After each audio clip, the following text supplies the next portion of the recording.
Si Yoki ang pinakamalakas na demonyo sa Demon Kingdom, nakatakdang patayin ang Hero Party at tiyakin ang tagumpay ng Demon King, ngunit may isang problema, may gusto siya sa isa sa mga miyembro ng Hero Party. Sa wakas ay nakarating na ang Hero Party sa labas ng Demon Castle, at natapos na nila ang lahat ng side quest, kaya sigurado silang malakas na sila para manalo. Gayunpaman, pagpasok nila sa kastilyo, nakasalubong nila ang isang mababang antas na general ng demonyo, si Yoki, at lubos siyang nagwagi laban sa kanila. Gaano man karaming malalakas na atake ang gamitin nila, nagagawa pa rin ni Yoki na daijin sila, na sa huli ay nagiging walang malay ang lahat ng bayani, ngunit sa halip na tapusin sila, sinimulan niyang gamutin ang kanilang mga sugat dahil hindi niya gugustuhing mamatay sila dahil sa kanya, ngunit doon niya napansin na ang support mage ng Hero Party ay talagang cute.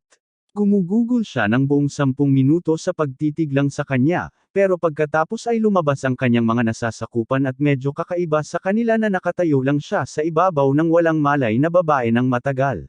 Tinanong nila siya kung tatapusin na niya ang mga bayani para makapagpatuloy na sila sa kanilang araw, pero sinabi ni Yuki na hindi siya gustong pumatay ng sinuman. Sa halip, sinabi niya sa kanyang mga nasasakupan na ihatid ang mga bayani sa isang kalapit na nayon bago sila magising, kaya nagsimula silang lahat na hilahin ang mga bangkay palayo, at nadismaya si Yuki dahil napalampas niya ang kanyang pagkakataon na magpaputok. Isang buwan na ang lumipas, nagbibigay ng ulat si Yoki sa Demon Lord, at tila, 13 beses pang sinubukan ng mga bayani na pasukin ang lugar sa nakaraang buwan, at sa bawat pagkakataon, pinatutumba sila ni Yoki at iniwan sa isang ligtas na lugar. Pinupuri siya ng Demon Lord dahil madali niyang natapos ang mga nanghihimasok, ngunit tinanong niya kung bakit hindi pinapatay ni Yoki ang mga ito. Nag-imbento ng dahilan si Yoki at sinabing napakahina ng mga bayani kaya hindi niya naisip na sulit pang patayin ang mga ito, pero sa totoo lang, ayaw lang niya talagang pumatay ng tao. Sinabi sa kanya ng Demon Lord na kung hindi niya gustong patayin ang mga ito, kailangan niyang ipagawa ito sa kanyang mga tauhan. Ngunit alam ni Yoki na walang pagkakataong manalo ang kanyang mga tauhan laban sa mga bayaning iyon, at kahit manalo sila, hindi niya gustong mamatay ang cute na batang babae. Kaya sinabi niya sa Demon Lord na siya mismo ang baalang mag-asikaso sa mga bayani sa susunod. Natuwa ang Demon Lord nang marinig niya iyon, kaya pinawalan niya si Yoki, ngunit habang naglalakad pabalik sa kanyang silid, nagsimula siyang magtanong sa sarili kung ano ang dapat niyang gawin. Kung susubukan niyang iligtas ang mga bayani sa susunod, magdudulot ito ng maraming problema, pero kung hahayaan niyang labanan nila ang ibang demonyo, mawawasak ang kastilyo. Maaaring mukhang mahina ang mga bayaning iyon kumpara sa kanya, pero dahil lang iyon sa hindi kapani-pani walang lakas ni Yoki. Kaya kung sakaling makalampas sila sa kanya, tiyak na walang kahirap-hirap nilang matatalo ang Demon Lord. Hindi naman siya partikular na magmamalasakit kung matatalo ang Demon Lord, pero ayaw niyang masaktan ang pari, kaya nag-isip siya ng plano.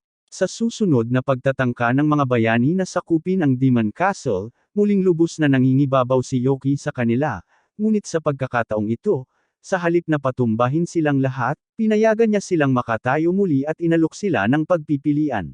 Sabi niya, dapat malinaw na sa kanila ngayon na wala silang pag-asang makalampas sa kanya, pero handa siyang gumawa ng exception ngayon. Sabi niya papayagan niya silang dumaan, pero sa kondisyon lang na iwan nila rito ang pari kasama niya. Agad na tumanggi si Yuga dahil hindi niya kailanman iiwan ang isang kasama, ngunit lumapit sa kanya ang salamangkero at sinabing malamang natanggapin niya ang alok dahil baka ito na lang ang kanilang tanging pagkakataon upang talunin ang Demon Lord. Bukod pa riyan, napakaraming pagkakataon si Yoki para patayin sila sa nakaraang buwan, pero sa bawat pagkakataon, ligtas at maayos lang niya silang binababa, kaya malamang na okay lang si Cecilia. Gayunpaman, hindi iniisip ni Yuga na tama na iwan ang kanyang kasama sa kamay ng kaaway, ngunit sinabi ni Cecilia sa kanya na magpatuloy nang wala siya dahil magiging maayos naman siya ng mag-isa. Dahil nagpupumilit si Cecilia, pumayag na ang lahat sa kasunduan ni Yoki at nagpatuloy, iniwan sina Cecilia at Yoki na mag-isa sa kwarto. Ngayong wala na ang iba, hinarap ni Cecilia si Yoki at tinanong kung ano ang balak niyang gawin sa kanya, ngunit sa kanyang lubos na pagkabigla, sinabi nito na umibig siya sa kanya sa unang tingin at hiniling na maging kasintahan niya.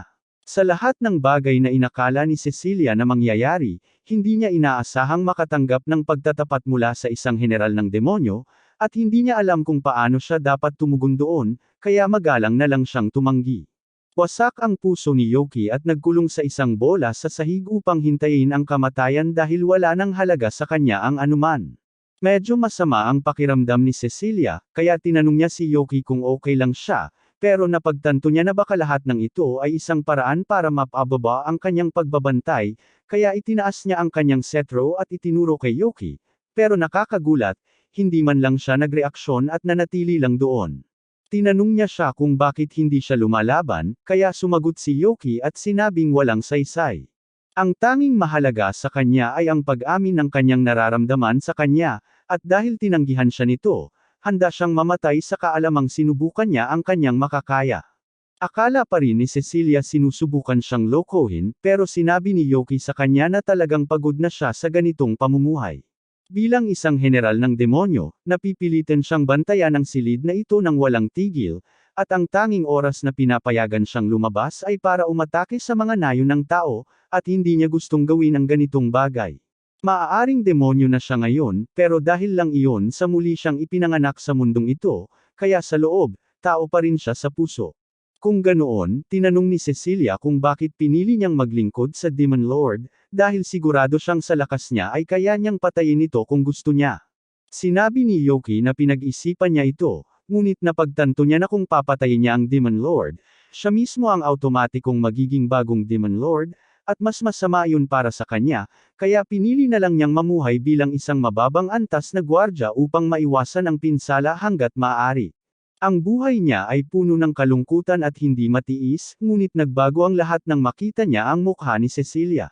Maaaring isang buwan lang niya nakilala ito, at oo, karamihan sa panahong iyon ay ginugol niya sa pagpapatambal sa kanya, pero iyon ang pinakamagandang buwan ng buong buhay niya bilang isang demonyo, kaya ngayon natapos na, wala na siyang pakialam kung ano ang mangyari.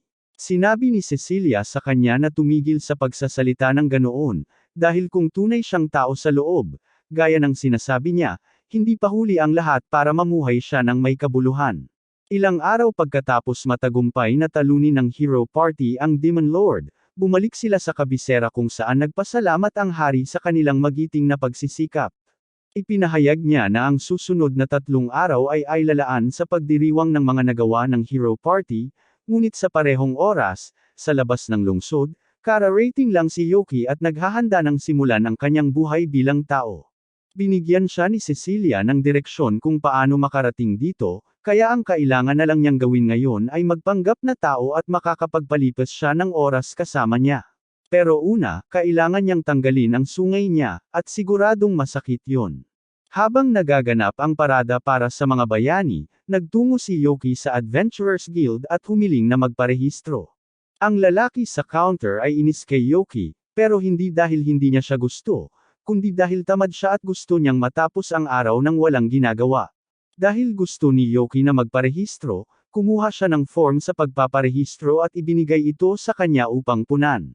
Pagkatapos punan ni Yoki ang form, ipoproseso ito ni Clayman at gagawa ng guild card para sa kanya. Ipinaliwanag niya na kailangang magsimula si Yoki sa F rank, ngunit maaari siyang umakyat sa S sa pamamagitan ng pagkumpleto ng mga quest at pagpapataas ng kanyang reputasyon. Kapag nakumpirma ni Yoki na naiintindihan niya ang mga patakaran, ibibigay na sana ni Clayman ang kanyang guild card, pero bago niya gawin iyon, sinabi niya kay Yoki na napakahirap muling mag-issue ng mga card na ito, kaya mas mabuting huwag niya itong mawala. Partikular, sa loob ng susunod na 3 araw dahil si Clayman lang ang may shift hanggang matapos ang Hero Festival, at hindi niya gustong harapin ang lahat ng abalang administratibo.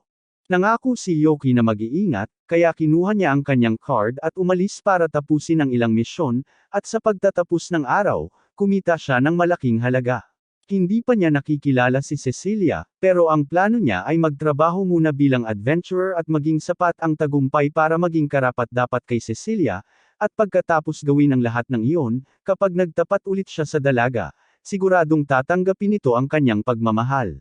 Sa mga susunod na araw, regular na nagpapakita si Yoki sa guild para tanggapin ang pinakamaraming quest na kaya niya, at nagsisimula na siyang makakuha ng kaunting atensyon dahil nagugulat ang mga tao sa bilis ng pag-akyat niya sa ranggo. Ngayon, kukuha siya ng 5 pang bagong quest, kaya diretso siyang naglakad papunta sa mesa ni Clayman at hiniling sa kanya na ay proseso ang mga ito para sa kanya. Pero galit na galit si Clay dahil hindi niya maintindihan kung bakit patuloy na nagdadala si Yoki ng napakaraming trabaho sa kanya gayong may isa pang receptionist sa kabilang dako. Sinabi ni Yoki kay Clay na nagiging malapit lang siya sa kanya, lalo na dahil nakakagulat siyang bilis sa pagproseso ng lahat ng mga form ng quest na dinadala niya. Pero speaking of which, nagtataka na si Clay kung sino talaga si Yoki, dahil imposibleng isang ordinaryong baguhan ang makapagtaas ng ranggo mula F hanggang D sa loob lang ng isang linggo. Medyo nag-aalala si Yoki dahil hindi niya naamalayan na baka mapahamak siya sa sobrang pagtatrabaho, pero walang balak si Clay na imbestigahan siya. Masyadong maraming trabaho iyon, at hindi naman krimen ang mabilis na pag-akyat sa ranggo, kaya walang dahilan para magkaproblema si Yoki dahil doon. Naluwagan ang pakiramdam ni Yoki nang marinig iyon, ngunit bago pa man matapos ni Clay na ay proseso ang mga quest, lumapit si Cecilia at hiniling kay Yoki na kanselahin ang kanyang mga quest para sa araw. Sabik siyang makita ulit siya, pero mukhang may seryosong pag-uusapan, kaya pinakiusapan niya si Yoki na pumunta sa bahay niya para makapag-usap silang dalawa. Agad-agad pumayag si Yoki, at nang sa wakas ay makarating sila, dinala siya ni Cecilia sa loob at naghanda ng isang tasa ng tsaa para sa kanya. Humihingi siya ng paumanhin dahil hindi niya siya nagawang makipagkita ng mas maaga, pero sinabi ni Yoki na hindi na kailangang humingi ng paumanhin dahil hindi rin naman siya gaanong nagsumikap na makipagkita sa kanya. Sa pagbanggit dyan, tinanong niya ito kung paano niya nalaman na nasa guild siya ngayon, kaya ipinaliwanag nito na halos lahat ay nag-uusap tungkol sa kanya kamakailan. Halos hindi pa naririnig na may baguhan na umakyat sa ranggo ng kasing bilis niya, kaya natural lang na magsimulang mag-usap ang mga tao tungkol dito, at nang marinig ni Cecilia ang mga chismis, alam niyang si Yoki ang may gawa nito. Na nagdadala sa kanya sa paksang gusto niyang talakayin sa kanya. Sinabi niya kay Yoki na gusto niyang tumigil ito sa pagiging adventurer, at nagulat ito nang marinig ito dahil walang katuturan, pero sigurado siyang may dahilan, kaya humiling siya kay Cecilia na ipaliwanag kung bakit. Sinabi ni Cecilia sa kanya na maaaring natalo na ang Demon Lord, pero hindi naman ibig sabihin na nawala na lahat ng banta sa mundo, at nag-aalala siya na magsisimulang mag-away ang iba't ibang bansa na nagtutulungan para maipakita ang kanilang kahijitan sa isa't isa. May mga palatandaan na ito dahil hindi mabilang na bansa ang sumubok na ipadala ang kanilang mga prinsesa sa bayani upang magtatag ng politikal na kasal para magamit siya bilang tao-tauhan kapag dumating ang panahon ng digmaan. Lahat ng bansa ay abala sa paghahanap ng malalakas na kaalyado na gagamitin, at dahil sa galing ni Yoki sa guild, hindi magtatagal bago mapansin ng mga bansa at subukang kunin siya para sa digmaan. Alinman doon, o ituturing nila siyang kaaway, at masisira ang kanyang bagong buhay bilang tao. Kaya naman gusto ni Cecilia na tumigil siya sa pagiging adventurer, at naiintindihan ni Yoki kung bakit siya nag-aalala, pero may mga bayarin siyang kailangang bayaran, at ang pag-a-adventuring lang ang tanging paraan para kumita siya. Naiintindihan ni Cecilia iyon, kaya naman sinabi niyang handa siyang personal na kumuha sa kanya, subalit, wala siyang sapat na pera para bayaran si Yoki ng halagang katumbas ng kanyang lakas, kaya naman, upang punan ang kakulangan, nag-alok siyang gawin ang anumang gusto niya dahil hindi niya kayang ipahintulot na gamitin siya ng bansa bilang tauhan sa digmaan. Sinabi ni Yoki sa kanya na tumigil sa pagyuko, dahil walang anumang bansa ang maaaring gawin para kumbonsihin siya na sumali sa isang digmaan, lalo na sa isang labanan. Sa huli, si Cecilia lang ang taong handa siyang pakasalan. Naluwagan ang pakiramdam ni Cecilia nang marinig na hindi magpapatinag si Yoki, at kung sigurado siyang hindi siya malilinlang ng anumang pakana. Pagkatapos ay sinabi niya sa kanya na malaya siyang magpatuloy sa paglalakbay kung gusto niya, bagaman dapat pa rin siyang maging tahimik. Sa sandaling iyon, may kumatok sa pinto, at nagkataong ito ay ang ina ni Cecilia, at narito siya dahil interesado siyang makilala ang kaibigang dinala ng kanyang anak sa bahay. Tinanong niya si Yoki kung sinabi na ni Cecilia sa kanya ang tungkol sa kanyang buhay pag-ibig, at pagbanggit pa lang niya ay nahihiya na si Cecilia, pero tuloy pa rin ang kanyang ina. Maraming proposal na natanggap si Cecilia kamakailan, lahat ay tinanggihan niya, kaya tinanong ng kanyang ina si Yoki kung gusto niyang pakasalan si Cecilia. Talagang gustong pakasalan ni Yoki si Cecilia, pero sinabi niyang hindi niya ito magagawa sa ngayon, dahil sa tingin niya ay hindi pa siya sapat, kaya kapag nagkaroon na siya ng matatag na buhay, muli siyang magtatapat sa kanya at siya na ang magdedesisyon kung gusto niya siyang pakasalan o hindi. Gusto ng nanay ni Cecilia ang sagot ni Yoki, dahil kung sinabi niyang oo, hindi pa rin niya siya papayagan na pakasalan ang anak niya, pero ang sagot niya ay nagpakita ng pagiging mature, kaya sinabi niya sa kanya na malugod siyang tinatanggap sa bahay na ito anumang oras. Maya-maya pa, nakita natin si Yoki sa gitna ng isa sa kanyang mga hero quest, at kahit na ang ganitong bagay ay karaniwang tumatagal ng isang buong linggo para makumpleto, nagawa niya itong matapos sa isang araw lamang. Gayunpaman, nang papauwi na siya, bigla siyang inatake. Tatlong hindi kilalang salarin ang naglunsad ng isang koordinadong pag-atake laban sa kanya, at sinubukan ni Yoki na ipagtanggol ang kanyang sarili, ngunit napagtanto niya na ang mga taong ito ay mukhang pamilyar. Sila ay kanyang mga nasasakupan noong nagtatrabaho siya sa Demon Castle, at ayaw niya silang labanan, kaya tumawag siya ng timeout at isiniwalat ang kanyang tunay na pagkakakilanlan. Tuwang-tuwa silang lahat nang makitang buhay pa si Yoki, ngunit nagalit din si Duke na halos iwanan sila ni Yoki nang umatake ang grupo ng mga bayani, dahil wala siya roon para alagaan sila gaya ng dati. Natapos sila sa silid ng trono ng Panginoong Demonyo at natalo siya. Parang sinasadya ni Yoki na hayaan ang mga bayani na dumaan ng walang laban, at higit sa lahat, mukha na siyang tao ngayon sa kung anong dahilan. Sinabihan sila ni Yoki na kumalma dahil may napakabuti siyang dahilan sa ginawa niya, kaya naghintay ang tatlo para marinig ang sasabihin niya dahil alam nilang mahalaga ito. Ngunit nang sabihin ni Yoki na ang tanging dahilan kung bakit niya ginawa ang lahat ng ito ay dahil gusto niya ang pari ng hero party, hindi nila ito matanggap. Sinabi sa kanila ni Yoki na mula ngayon, plano niyang mamuhay bilang tao, kaya hindi na nila kailangang isipin pa siya bilang kanilang kapitan at malaya na silang gawin ang anumang gusto nila. Gayunpaman, sinabi nilang lahat sa kanya na ayaw nila. Mas gusto nilang makasama si Yoki, at bukod pa riyan, gusto talaga nilang makilala ang babaeng nagnakaw ng puso niya. Sinabi sa kanila ni Yoki na hindi iyon mangyayari dahil kung may makakita sa kanila, magdudulot ito ng matinding takot sa lungsod. Sinabi nilang lahat na hindi iyon problema dahil maaari lang nilang itago ang kanilang mga katangiang demonyo tulad ng ginawa ni Yoki, at dahil mapilit sila, pumayag siyang sumama sila, ngunit binalaan niya sila na ang pakikisalamuha sa mga tao ay magiging kasing dali ng iniisip nila.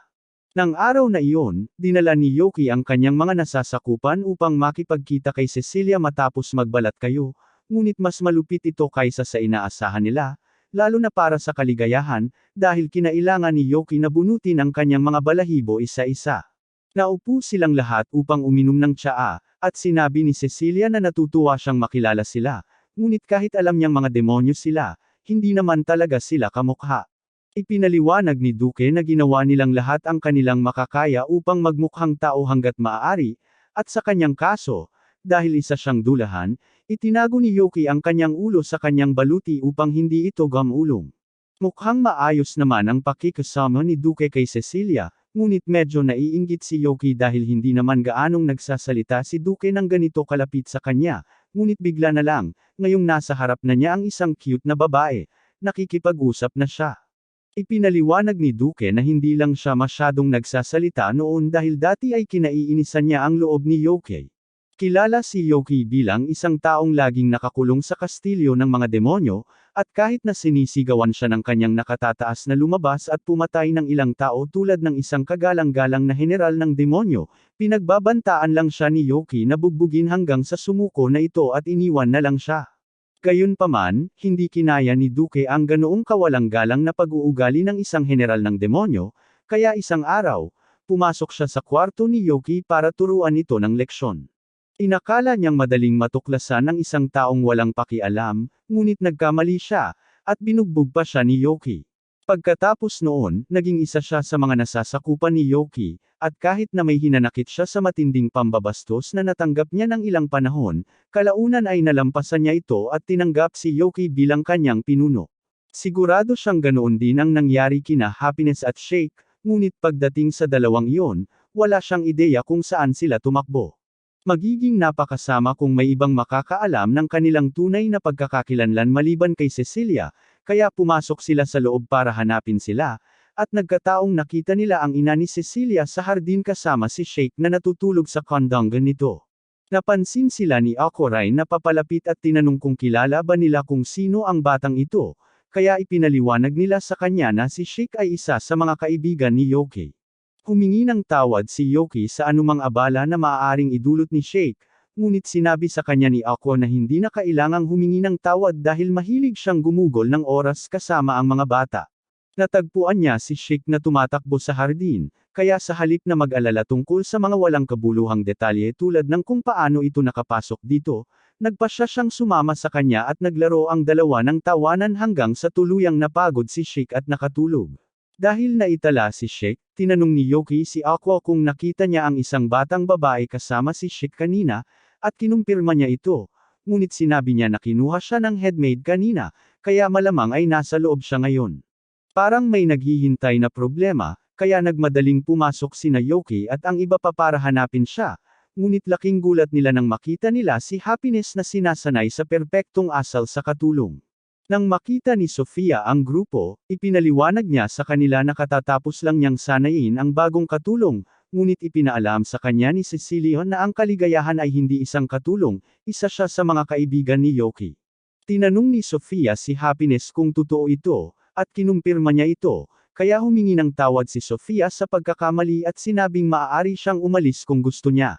Sinabi ni Yoki kay Happiness na dapat siyang magpalit ng kasuotan bilang katulong, ngunit laking gulat niya nang sinabi nitong ayaw niya.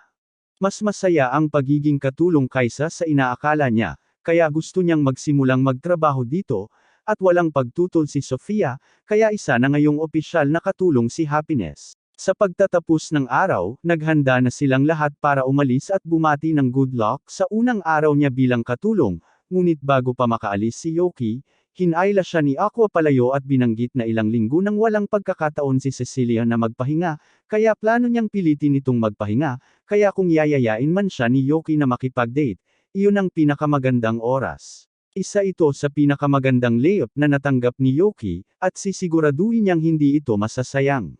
Nang oras na para sa date, dumating si Cecilia sakay ng kanyang karwahe, at namangha si Yoki sa ganda ng damit nito. Sinabi niyang gagawin niya ang lahat para masigurong masisiyahan ang babae sa kanyang day off, at nakakatawa para sa kanya na sineseryoso ito ni Yoki, ngunit nasasabik siyang malaman kung ano ang plano nito. Habang naglalakad sila sa bayan, napansin ni Cecilia na may bagong uri ng cake at sabaw ang lokal na panaderia, kaya iminungkahi niya na dumaan silang dalawa kapag tapos na sila sa kanilang date. Samantala, nagpatuloy ang dalawa sa kanilang paglalakad sa lungsod, at halos hindi maalis ng tingin ni Yoki si Cecilia dahil sa sobrang cute nito, ngunit sa ngayon, maayos naman ang takbo ng mga bagay-bagay, at tila nasisiyahan talaga si Cecilia. Maya-maya ay napadaan sila sa isang tindahan ng mga aksesorya, at papasok na sana silang dalawa, ngunit nagkataon na sabay na dumaan sina Yuga at Mikano mula sa Hero Party. Nang makilala siya ni Yuga, tinawag niya si Cecilia, at hindi pinansin si Yoki. Sinabi niya na nagkataon lang na nagbakasyon silang lahat sa iisang araw, at dahil nandito silang lahat, iminungkahi niya na dapat silang magkasama sa natitirang bahagi ng araw. Magalang na tinanggihan siya ni Cecilia sa pamamagitan ng pagpapaliwanag na kasama na niya si Yoki, at ngayong nabanggit na si Yoki, pakiramdam ni Yuga ay nagkita na silang dalawa sa isang lugar noon. Sinabi sa kanya ni Yoki na malamang ay niloloko lang siya ng isip niya, at nagpasya si Yuga na hayaan na lang muna ito. Pagkatapos ay iminungkahi niya na dapat silang lahat ay pumasok ng sama-sama para walang maiwan, at halos hindi na niya binigyan ng oras si Cecilia para tumutol bago niya ito pinapasok. Nagalit si Mikano tungkol sa lahat ng ito dahil noong isang araw ay nakumbinsi niya si Yuga na makipag-date sa kanya. Nangyari ito. Nakikita niyang nakikipag-date din si Yoki kay Cecilia, kaya binati niya ito ng good luck dahil kung mapapaibig niya si Cecilia sa kanya, wala nang magagawa si Yuga kundi ang mag-focus sa kanya. Habang papasok si Yoki, nagkita silang muli ni Cecilia, at dahil nandito sila, inalok niya itong bilhan ng regalo. Sinabi ni Cecilia sa kanya na hindi niya kailangang gawin iyon, ngunit sinabi ni Yoki na ito ang paraan niya ng pasasalamat sa lahat ng tulong na ibinigay nito sa kanya, kaya pumayag siya kalaunan. Nakita ito ni Yuga, at agad siyang nakaramdam ng matinding selos, kaya pumagitan siya sa kanilang dalawa at sinabing gusto niyang pumili ng mga regalo para sa lahat, na malinaw na sinusubukang talunin si Yoki. Pumili si Yoki ng kwintas na sa tingin niya ay magandang tingnan kay Cecilia, habang si Yuga naman ay pumili na lang ng pinakamahal na pendant sa tindahan dahil hindi niya alam kung ano pa ang bibilhin.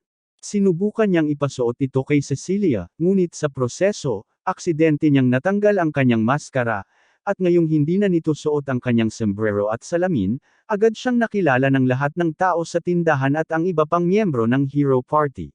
Agad silang pinagsiksikan ng mga tagahanga at hinabol sa kalye, dahilan para mahiwalay si Yoki kay Cecilia, at habang hinahanap siya, nakasalubong ni Yoki ang huling miyembro ng Hero Party, si Sir Raven, habang ito ay pinagsiksikan ng isang grupo ng mga babae, at tila hindi siya komportable. Nagpasya si Yoki na tulungan siya, kaya itinuro niya ang direksyon ni Yuga para maalis ang atensyon ng mga tao bago niya sinunggaban si Raven at tumakbo sa isang eskinita.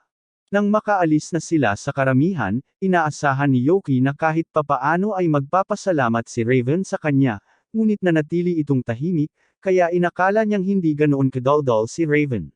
Gayunpaman, habang paalis na siya, narinig niya si Raven na hiniling sa kanya na maghintay, at agad niyang naintindihan kung bakit hindi masyadong nagsasalita si Raven. Ito ay dahil ang boses niya ay parang boses ng isang teenager. Karaniwan niyang iniiwasan ang pagsasalita sa harap ng maraming tao dahil nag-aalala siyang pagtawanan ng mga tao, ngunit hindi balak ni Yoki na pagtawanan siya dahil dito. Tutal, lahat naman ay may mga bagay tungkol sa kanilang sarili na ikinababalisa nila. Nakahinga ng maluwag si Raven na nakilala ang isang taong kasing unawa ni Yoki, ngunit nang sandaling iyon, naalala ni Yoki na dapat ay hinahanap niya si Cecilia, kaya tumakbo siya pabalik upang makipagkita rito.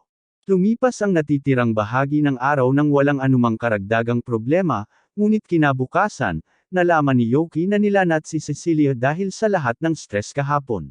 Malapit na siya sa puntong mawalan na siya ng kontrol, ngunit ang pagharap sa lahat ng mga tagahanga ay agad na nagpalungkot sa kanya, at pakiramdam ni Yoki ay kasalanan niya ito. Sinabi ni Aqua kay Yoki na hindi niya kailangang makaramdam ng pagkakasala dahil banayad lang ang sipon ni Cecilia, at hindi ito galit sa kanya dahil sa kinalabasan ng mga bagay-bagay. Ngunit galit siya kay Yuga, kaya mag-uusap sila ng matagal tungkol sa mga hangganan sa susunod na makita niya ito. Kahit na siya ang may sanhi ng kondisyon ni Cecilia, nang marinig niya ito, sinubukan niyang pumunta rito para maalagaan ito. Ngunit tinanggihan siya ng mga katulong sa gate bago pa siya makapagdulot ng karagdagang pinsala. Dahil doon, naisip ni Aqua na maganda para kay Cecilia na makita ang isang kaibigan habang nagpapagaling ito, kaya hiniling niya kay Yoki na bisitahin ito. Inakay ni Sofia si Yoki sa kwarto ni Cecilia at kumatok sa pinto para ipaalam na narito ito. Nagsimulang magpanik si Cecilia at pinakiusapan si Yoki na maghintay sa labas habang naglilinis siya rito, ngunit tiniyak sa kanya ni Sofia na hindi niya kailangang mag-alala dahil nailigpit na niya ang lahat ng laruan ni Cecilia bago pa dumating si Yoki. Ngunit nakakahiya pa rin ang marinig siyang sabihin ito ng malakas. Alinman dito, ayos lang kay Yoki na pumasok na ngayon, kaya pumasok siya at naupo sa tabi ng kama nito. Humingi siya ng paumanhin sa kinalabasan ng mga bagay-bagay at sinabi sa kanya na makakabawi siya kahit papaano, ngunit sinabi ni Cecilia na hindi niya ito masisisi sa nangyari. Gayunpaman, kung talagang nakokonsensya siya tungkol dito, sasabihin sa kanya ni Yoki na makakabawi siya sa pamamagitan ng pakikipag-date muli sa kanya kapag nakabawi na ito. Natigilan sandali si Yoki dahil niyaya na lang siya ni Cecilia ngayon lang, at iyon ang pinakamagandang bagay na nangyari sa kanya sa buong araw, kaya sinabi niya sa kanya na sisiguraduhin niyang ang kanilang susunod na date ay magiging mas maganda kaysa sa inaakala niya. Sa kasamaang palad, medyo masigasig siya sa kanyang deklarasyon at ang pagsigaw kay Cecilia ay maaaring magpalala sa kondisyon nito, kaya pumasok si Sofia at magalang na pinalayas siya. Pauwi na sana siya, ngunit bigla niyang napansin si Raven na kinakabahang naglalakad papunta sa bahay ni Cecilia at na-curious siya kung ano ang ginagawa nito rito, kaya lumapit siya para kumustahin. Tila maraming iniisip si Raven, kaya tinanong ni Yuki kung may bumabagabag sa kanya, at inamin ni Raven na sinusubukan niyang mag-ipon ng lakas ng loob na umamin sa babaeng gusto niya. Tulad ni Yuki, hindi siya natawa sa boses nito nang marinig niya ito, at mula noon, may gusto na si Raven sa kanya, ngunit hindi siya sigurado kung gusto rin siya nito pabalik. Hindi talaga maintindihan ni Yoki kung bakit nag-aalala si Raven dahil matangkad, gwapo, at sikat ito. Ang tanging problema niya ay ang kanyang boses at sinabi na ng babaeng gusto niya na wala siyang pakialam, kaya malaki ang posibilidad na tanggapin nito ang kanyang nararamdaman. Napagtanto ni Raven na tama si Yoki, kaya nagpasya siyang ituloy ang kanyang pag-amin at ipinagmamalaki siya ni Yoki. Ngunit napagtanto niya na si Raven ay naglalakad papunta sa bahay ni Cecilia, kaya maaaring lumikha siya ng mas maraming kompetisyon para sa kanyang sarili. Sinubukan niyang kumbansihin ang kanyang sarili na hindi kailanman tatanggapin ni Cecilia ang biglaang pag-amin mula kay Raven, ngunit muli, sila ay nasa salusalo ng mga bayani, kaya may posibilidad na nagkaroon sila ng ilang romantikong sandali habang naglalakbay. Nagsimula siyang magpanik muli, ngunit ng sandaling iyon, nakita niya si Raven na naglalakad pabalik mula sa mansyon na ganap na wasak. Talagang naniniwala siyang ang pinakamasamang masasabi nito ay hindi, ngunit mali siya, at ngayon ay gusto na lang niyang umuwi at isipin ang kanyang buhay habang naliligo. Ang makitang nalulungkot si Raven ay nagpa-curious kay Yoki, kaya bumalik siya sa bahay at tinanong si Sofia kung alam nito ang nangyari kay Raven nang lumapit ito upang aminin ang kanyang nararamdaman kay Cecilia. Sinabi niya sa kanya na pumunta nga rito si Raven, ngunit batay sa kanyang nakita, narito ito para kausapin si Happiness, at ang impormasyong ito ay talagang ikinagulat ni Yoki dahil wala siyang ideya na may gusto pala si Raven sa kanya. Nagpasya siyang kausapin si Happiness, at nang sa wakas ay matagpuan niya ito, tinanong niya kung nakausap ba nito ang isang lalaking may pulang buhok noon. Kinumpirma ito ni Happiness kaya sinabi ni Yoki sa kanya na si Raven ay isa pala sa mga kaibigan niya, at mukhang nagulat siya nang marinig iyon. Pagkatapos ay tinanong ni Yoki kung totoo bang inamin ni Raven ang kanyang nararamdaman sa kanya, at kung gayon, gusto niyang malaman kung ano ang sinabi nito na nagpalungkot sa kanya. Sandali na tumigil si Happiness, ngunit kalaunan ay isiniwalat niya na nangyayain siya ni Raven na lumabas, agad niyang sinabi sa kanya na imposibleng mangyari iyon. Ang pagtanggi ng ganoon ay makakasakit sa damdamin ng sinuman, kaya naintindihan ni Yoki kung bakit labis na nalungkot si Raven pagkatapos, ngunit kung hindi siya gusto ni Happiness, wala nang magagawa. Gayunpaman, sinabi niya na gusto niya talaga si Raven, ngunit bago pa man siya matanong ni Yoki kung ano ang ibig niyang sabihin noon, tumakbo na siya palayo. Nang gabing iyon, nagpatawag si Yoki ng isang pagpupulong kasama ang iba pa niyang mga nasasakupan upang pag-usapan ang nangyayari sa relasyon nina Happiness at Raven. Walang ideya ang dalawa kung sino si Raven, kaya nilinaw ni Yoki na si Raven ang swordsman mula sa Hero Party, ngunit nang sabihin niya ito, nag-alab ang galit ni Duke at tinanong kung bakit niya gustong makipag-date kay Happiness sa isang tao. Ipinaliwanag ni Yoki na hindi siya ang nagpakilala sa kanila, at sa katunayan, wala siyang ideya kung paano sila nagkakilala noong una, ngunit hindi iyon ang issue rito. Sinabi niya sa lahat na kamakailan lamang ay umamin si Raven kay Happiness, at ipinapalagay ni Duke na hindi niya ito nagustuhan dahil karamihan sa mga taong nakasalamuhan niya ay sinusubukan siyang hulihin dahil sa kanyang mga balahibo o mga mahilig sa mabalahibo. Alinman dito, medyo masama ito. Gayunpaman, sa palagay niya ay hindi lahat ng tao ay kinamumuhian ni Happiness. Tutal, kusang loob niyang piniling magtrabaho bilang isang katulong dahil gusto niya ang mga tao sa mansyon, kaya malamang ay nasabi niya na mabuting tao si Raven. Kinabukasan, tumungo si Yoki sa guild gaya ng dati, ngunit laking gulat niya nang wala si Kremen ngayon. Tinawagan ng isa sa mga receptionist si Yoki dahil kilala niya itong lalaking laging nakikipag-usap sa Vice Guild Master. Noong una ay walang ideya si Yoki kung ano ang pinag-uusapan nila, ngunit ipinaliwanag niya na kahit gaano katamad si Kremen, siya talaga ang Vice Guild Master dito. Nakakagulat na revelasyon ito, ngunit sa ngayon, mas interesado si Yoki na malaman kung saan nagpunta si Kremen. Dapat ay isang sekreto ito, ngunit dahil kaibigan ni Yoki si Kremen, ipinaalam sa kanya ng receptionist na na-hospital siya matapos mag-away sila ng kanyang asawa. Nang araw na iyon, pumunta si Yoki sa ospital para bisitahin si Kremen, at nagulat siya kung gaano siya nasaktan.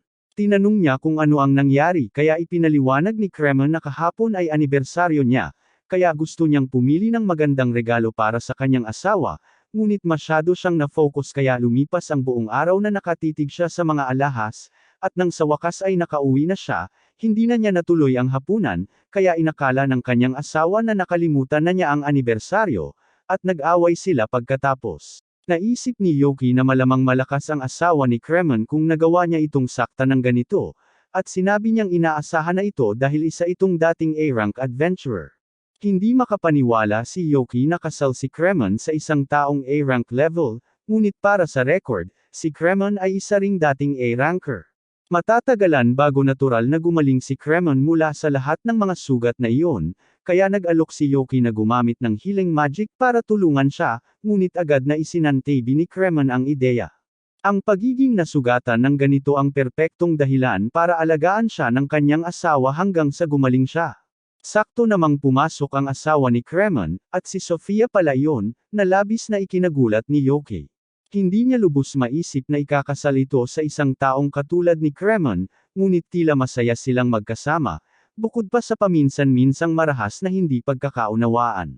Maya-maya, naghahanda na si Yoki para umalis, kaya nagpasalamat si Sofia sa pagsama sa kanyang asawa bago ito dumating. Sinabi niyang hindi na kailangang magpasalamat dito dahil normal lang na bumisita sa isang kaibigang nasaktan, ngunit tungkol sa mga kaibigan, tinanong niya si Sofia kung bumuti na ba ang kalagayan ni Cecilia ngayon. Sinabi nito sa kanya na wala na ang lagnat ni Cecilia, kaya mas maayos na ang pakiramdam niya ngayon, ngunit may mga iniuutos siya ngayon, kaya hindi niya ito makikita ng ilang sandali. Tinanong ni Yoki si Sofia kung mayroon siyang ideya para sa isang magandang regalo na maibibigay nito sa kanya dahil gusto nitong gumawa ng isang bagay na maganda para sa kanya, ngunit sinabi nito sa kanya na hanggat nagmumula ito sa puso, matutuwa si Cecilia sa anumang ibigay nito sa kanya. Nagpasalamat si Yoki sa payo at lumabas ng ospital, ngunit habang naglalakad siya sa kalye, nagsimula siyang mag-isip kung ano ang magiging pakiramdam kung sakaling magpakasal sila ni Cecilia. Nang magising siya, napagtanto niyang malapit na pala siya sa night dorm, kaya nagpasya siyang bisitahin si Raven habang nandito siya. Binuksan niya ang pinto at nakita si Raven na nakahiga sa kama, kasing lungkot niya noong araw na tinanggihan siya ni Happiness, at naaawa siya sa lalaki, kaya gusto niyang tumulong. Tinanong niya si Raven kung maaari niyang ipaliwanag kung paano sila unang nagkakilala ni Happiness, kaya sinabi ni Raven sa kanya na nagsimula ang lahat sa isang ordinaryong hapon. Abala si Raven sa kanyang pang-araw-araw na pagpapatrolya nang bigla niyang mapansin ang isang babae na ginugulo ng ilang lasing na lalaki. Mabilis niyang hinarap ang unang lalaki, at nang mapagtanto ng iba kung sino siya, lahat sila ay tumakbo palayo, kaya tapos na ang kanyang trabaho rito. Dahil ligtas na si Happiness ngayon, tumalikod siya para maglakad palayo, ngunit bigla nitong hinawakan ang kanyang kapa upang magpasalamat sa kanya. Sinabi ni Raven sa kanya na hindi niya kailangang magpasalamat, dahil ginagawa lang niya ang kanyang trabaho, ngunit napagtanto niya na ipinakita niya ang kanyang boses sa isang estranghero, at nagsimula siyang mag-alala na baka pagtawanan siya nito dahil dito. Gayunpaman, sa kabaligtaran, sinabi sa kanya ni Happiness na maganda ang kanyang boses. Noong una, inakala niyang nagbibiro lamang ito, ngunit seryoso si Happiness dahil talagang nagustuhan niya ang tunog ng boses ni Raven. Pagkatapos ay nagpasalamat siyang muli sa pagliligtas sa kanya at tumakbo upang tapusin ang kanyang pamimili para sa araw na iyon, ngunit nag-iwan ito ng pangmatagalang marka sa kanya. Kaya naman kalaunan ay nagkaroon siya ng lakas ng loob na umamin dito, ngunit hindi ito naging kasing ganda ng inaasahan niya.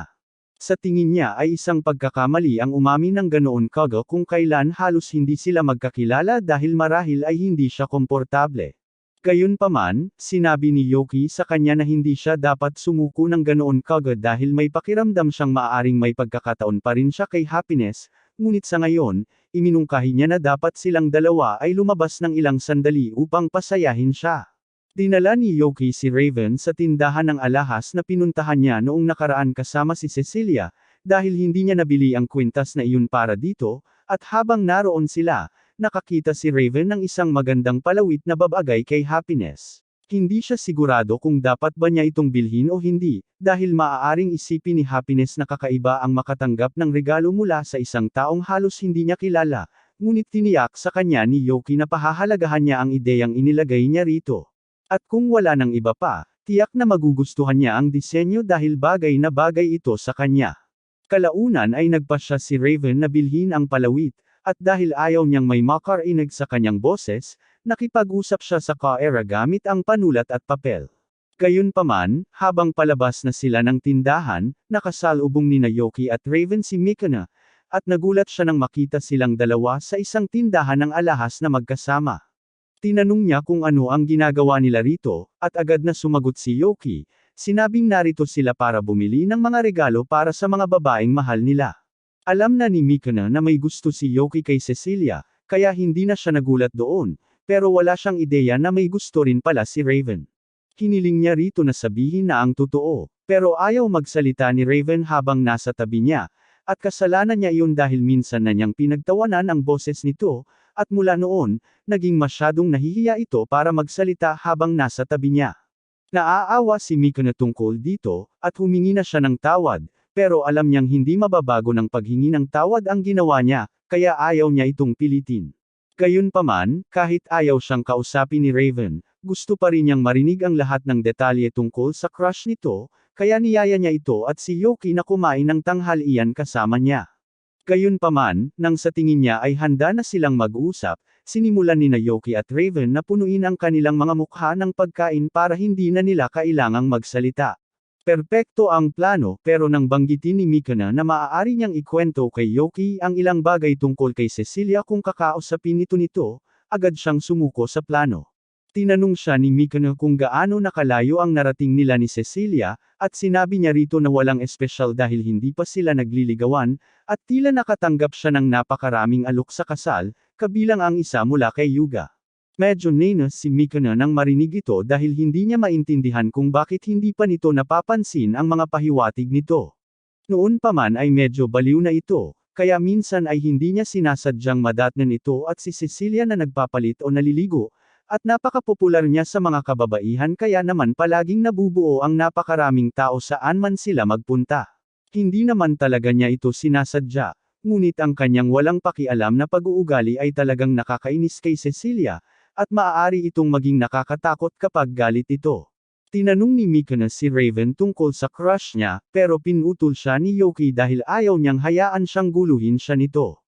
Nangako si Mikuna na hindi niya ito tinatangkang pagtawanan dahil sa crush niya o ano paman, mayroon lang siyang ilang problema sa relasyon na gusto niyang pag-usapan. Ang totoo, may pakiramdam siyang kinamumuhian siya ni Yuga dahil sa isang bagay na ginawa nito. Sinabi niya kay Yuki na, kahit na sinasabi ng ulat ng kaharian na inaangkin nila ang ganap na tagumpay laban sa Demon Lord, natalo sila ng maraming beses at ito ay dahil sa isang random na Demon General. Sa bawat pagkatalo nila, napupunta sila sa isang kalapit na nayon na gumaling na ang lahat ng kanilang mga sugat sa kung anong dahilan, ngunit kahit ilang beses silang umatras, patuloy silang tinatalo ng demonyong iyon sa mga pinaka-nakakahiya na paraan. Nagsisimula ng makaramdam ng kaunting pagkakasala si Yuki dahil ilang beses niyang pinatagal ang kanilang pagkatalo para mas matagal niyang makita si Cecilia, ngunit bilang depensa, hindi niya sila tinatangkang ipahiya. Gayunpaman, pagkatapos ng bawat pagkatalo, napilitan ang grupo na magsinungaling sa mga tao at itago ang katotohanang natalo sila upang mapanatili ang kanilang pananampalataya sa grupo ng mga bayani, ngunit nauubusan na ng supply at kung hindi nila matatalo ang demonyong iyon sa lalong madaling panahon, mawawalan ng tiwala ang mga tao sa kanila. Doon, sa isang pagtatangka, inalok sila ng demonyong pinag-uusapan. Sinabi nito na papayagan sila nitong dumiretso sa silid ng trono ng Panginoong Demonyo ng walang hamon, ngunit kung handa lamang silang iwanan si Cecilia at si Mikuna ang nakakumbinsi sa lahat na iwanan siya upang hindi makitang isang bigo si Yuga. Nakaligtas si Cecilia, ngunit sa palagay ni Mikuna ay hindi siya pinatawad ni Yuga sa paggawa ng ganoong kalupit na pagpili. Magiliw at masayahin pa rin siyang umasta sa kanya, ngunit nakikita niya na nagbago ang pananaw nito sa kanya. Tiyak na iba rin ang tingin ni Cecilia sa kanya pagkatapos ng nangyari, kaya medyo naging mahirap ang mga bagay sa pagitan nila. Pakiramdam ni Yuki ay may bahagi siyang kasalanan sa lahat ng ito dahil ang kanyang mga aksyon ang naging sanhi ng pagkakawatak-watak sa kanilang grupo, ngunit wala na siyang gaanong magagawa upang ayusin ito. Tinanong niya ito kung sinubukan na ba nitong kausapin si Cecilia tungkol dito, pero paano nga ba niya dapat gawin iyon? Hindi niya basta-basta masasabing handa siyang isakripisyo si Cecilia dahil mas mahalaga sa kanya ang pagprotekta sa karangalan ni Yuga bilang isang bayani. Alam ni Yoki na mahirap itong pag-usapan, pero kung walang gagawin, patuloy silang magiging awkward sa isa't isa ng walang hanggan, kaya sinabihan niya itong pag-isipan ito. Napagtanto ni Mikana na tama si Yoki, kaya nagpasya siyang gawin ang lahat para makabawi. Nagpasya rin si Raven na subukang kausapin muli si Happiness, kaya bumalik sila ni Yoki sa bahay ni Cecilia. Kalaunan ay natagpuan niya si Happiness at humingi ng tawad dito sa pag-amin, na biglaan noong huli. Pagkatapos ay iniabot niya sa kanya ang pendant na binili niya at tinanong kung gusto nitong magsimula bilang magkaibigan, at tila nagustuhan ni Happiness ang ideyang iyon. Lumipas ang ilang araw at malapit nang pumanaw si Yoki dahil halos isang linggo na niyang hindi nakikita si Cecilia. Matapos itong gumaling, naging abala siya sa pagbisita sa iba't ibang taga-anayon at pagpapagaling sa mga nasugatan at may sakit doon.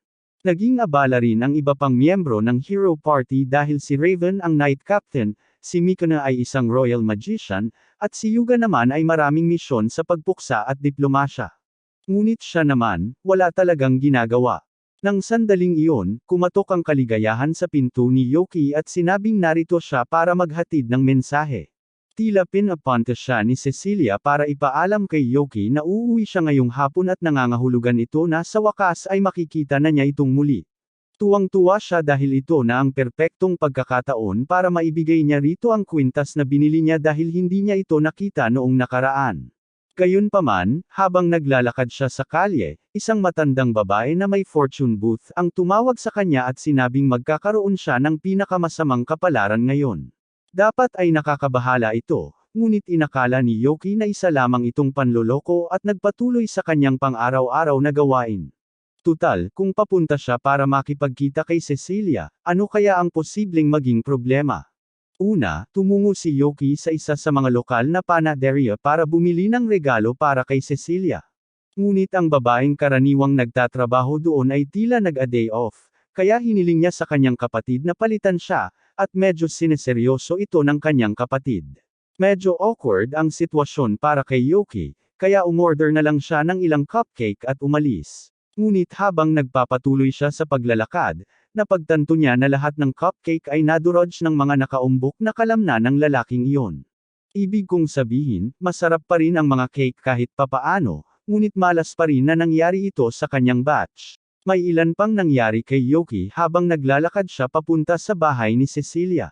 Tulad ng aksidente niyang nabangga ang isang malaking lalaki, muntik na niyang matapakan ang isang dumi ng aso sa gitna ng kalye, at pagkatapos ay may isang bata na nabangga siya at nalaglag ang kanyang karne sa sahig.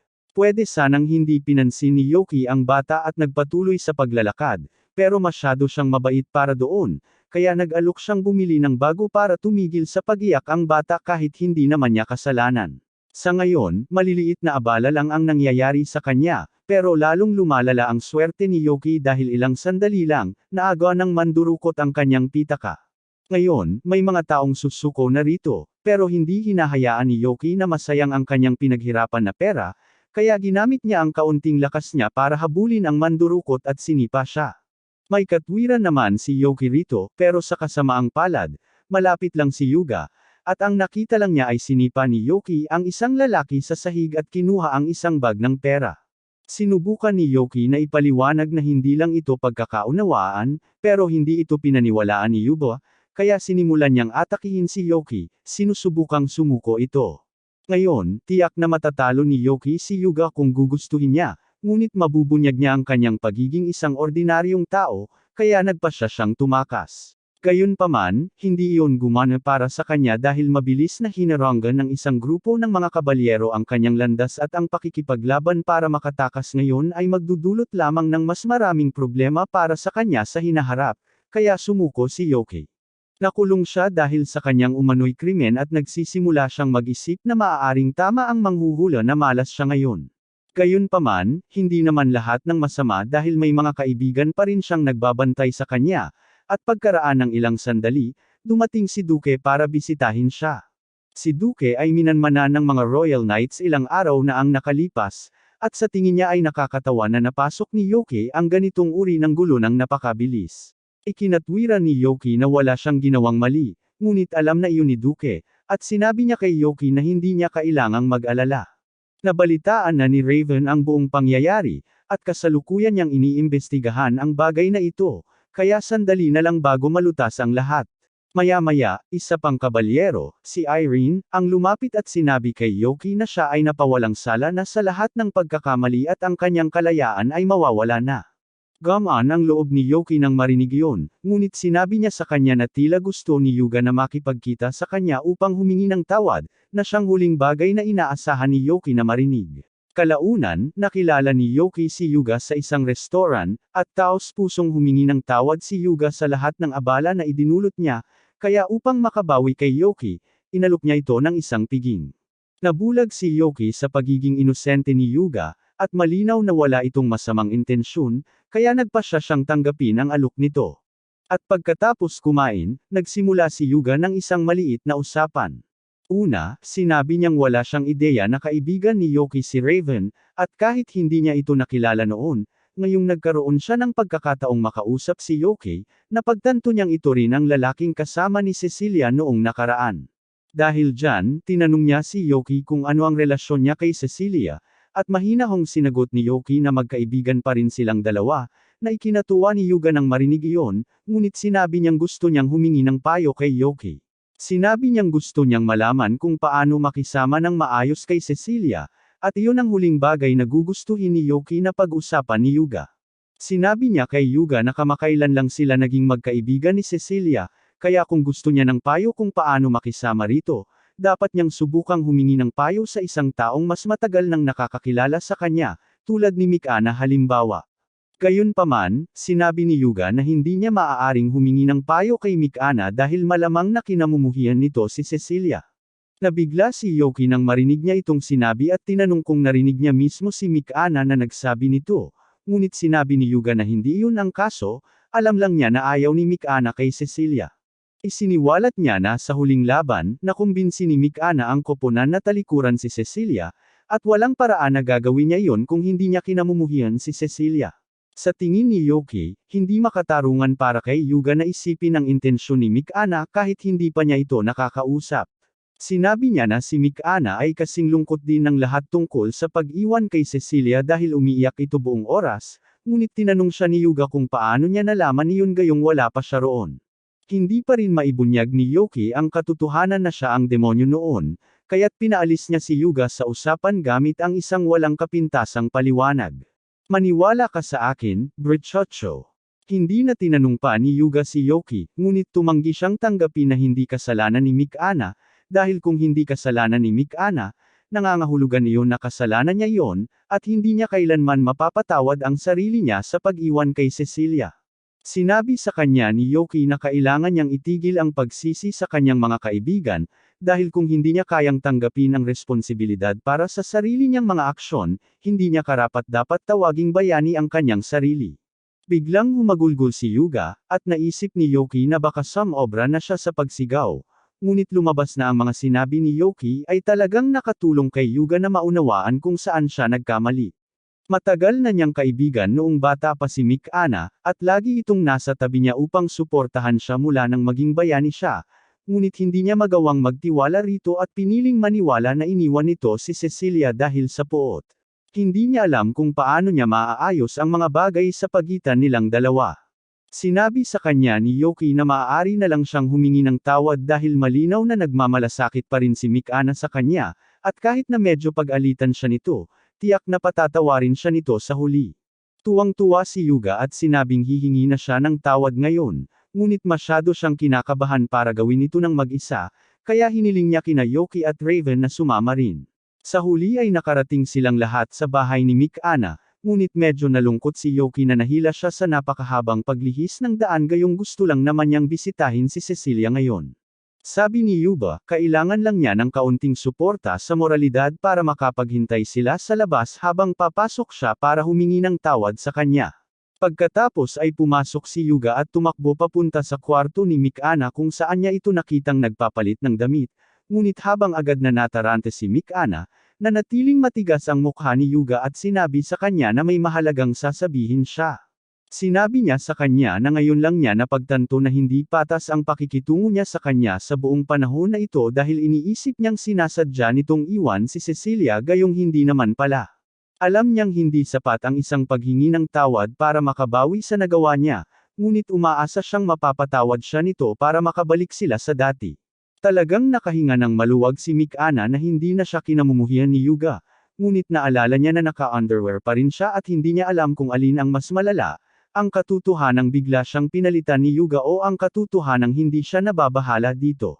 Alinman sa dalawa, galit pa rin siya tungkol dito, kaya ibinuhos niya ang kanyang galit kay Yuga at sa labas, nakikita ni na Raven at Yoki ang nangyayari, ngunit wala silang magawa para makatulong, kaya hinayaan na lang nilang dalawa si Yuga sa kanyang kapalaran. Sa wakas ay malaya na siyang pumunta kay Cecilia, at habang papunta siya, nadaanan niya ulit ang manghuhula na iyon, ngunit iniisip pa rin niya na ito ay isang panloloko kaya hindi siya huminto para makinig. Hindi nagustuhan ng manghuhula na hindi siya pinapansin sa pangalawang pagkakataon ngayon, ngunit sa hindi malamang dahilan, mukhang bumubuti na ang kapalaran ni Yoki, kaya tiyak na gumawa siya ng isang napakabuting gawa kamakailan. Medyo malayo pa sa kalsada, nakasalubong ni Yoki ang may-ari ng cake shop, at nalaman niya na karamihan sa mga cake na binili ni Yoki kanina ay aksidenteng nadurog ng kanyang kapatid, kaya gusto niyang humingi ng tawad para doon. Sinabi sa kanya ni Yoki na hindi naman ito malaking bagay, pero gusto pa rin niyang ayusin ito, kaya inalok niya ito ng isang bagong supot ng cake. Nagpatuloy si Yoki sa paglalakad, ngunit bigla na lang, napalibutan siya ng tatlong lalaking nakasot, at sa una ay mukhang nasa problema siya, ngunit lumabas na ang mga lalaking ito ay mga personal na tagapag-alaga ng binata kanina, at gusto nilang suklian ang kabaitan ni Yoki sa pamamagitan ng pag-aalok sa kanya ng isang supot ng tuhog ng karne.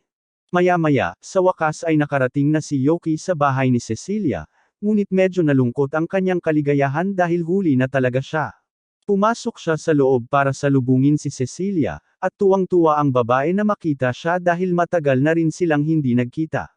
Sinabi ni Yoki na may regalo siya para sa kanya, at nagpapasalamat si Cecilia, ngunit ngayon pa lang siya nakakita ng taong nagpapares ng cake sa karne. Bukod doon, inalok niya itong gumawa ng tsaa para makapaghati sila ng merienda habang nagkukwentuhan, ngunit nagulat si Yoki nang marinig iyon dahil ang paggawa ng tsaa ay karaniwang trabaho ng katulong.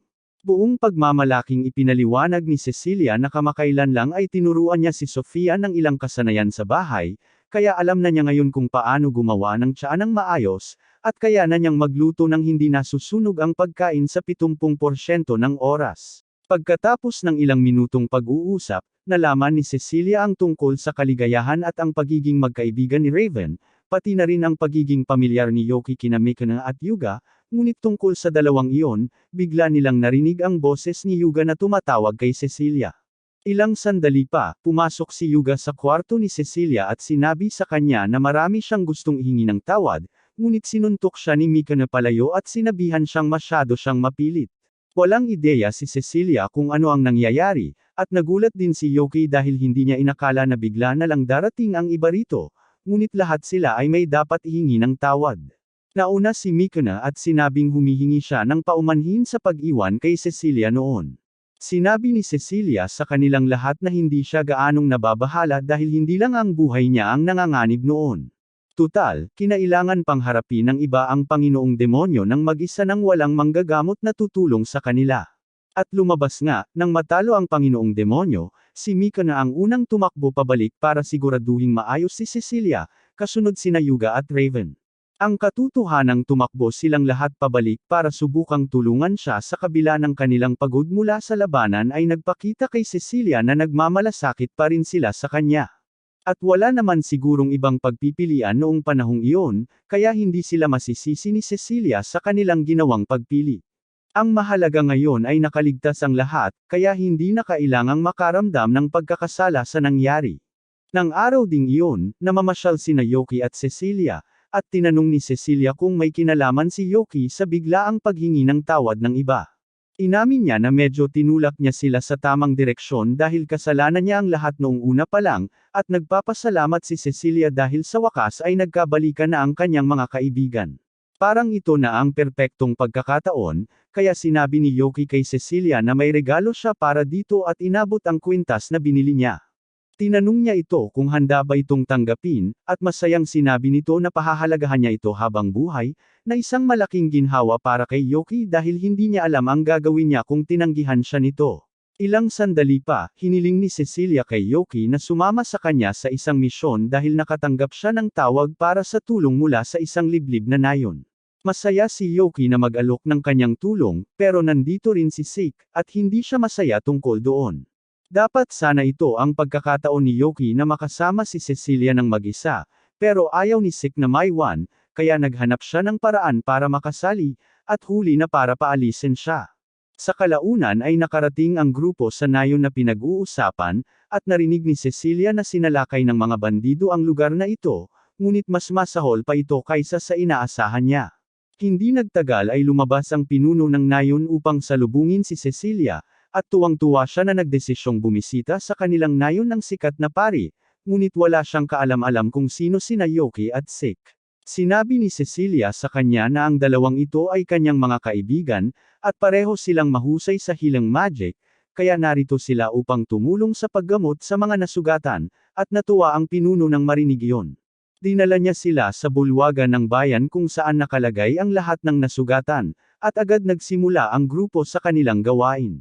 Sinimulan nilang pagalingin ang mga taga-nayon isa-isa, at personal, ang ganitong karaming paggaling ay halos walang kabuluhan para kay Yoki, ngunit napansin niyang talagang nagsusumikap si Cecilia.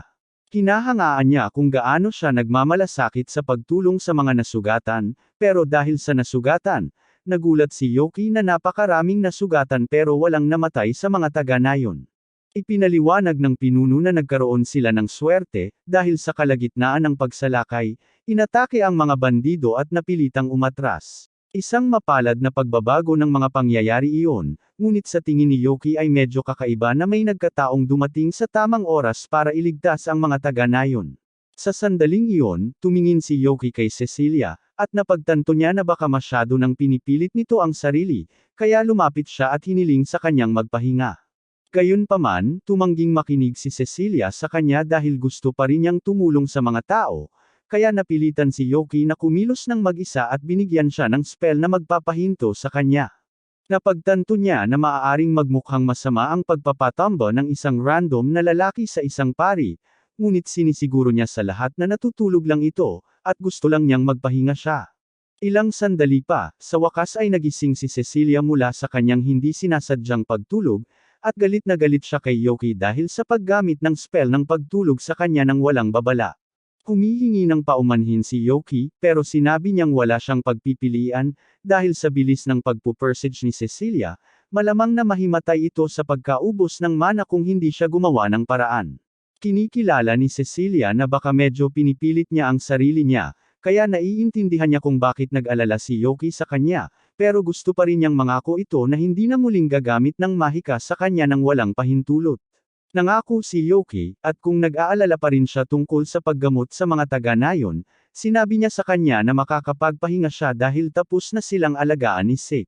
Talagang natuwa si Cecilia nang marinig iyon at taos-pusong nagpasalamat sa kanya, ngunit sa sandaling iyon, pumasok ang pinuno ng nayon upang tingnan ang kalagayan.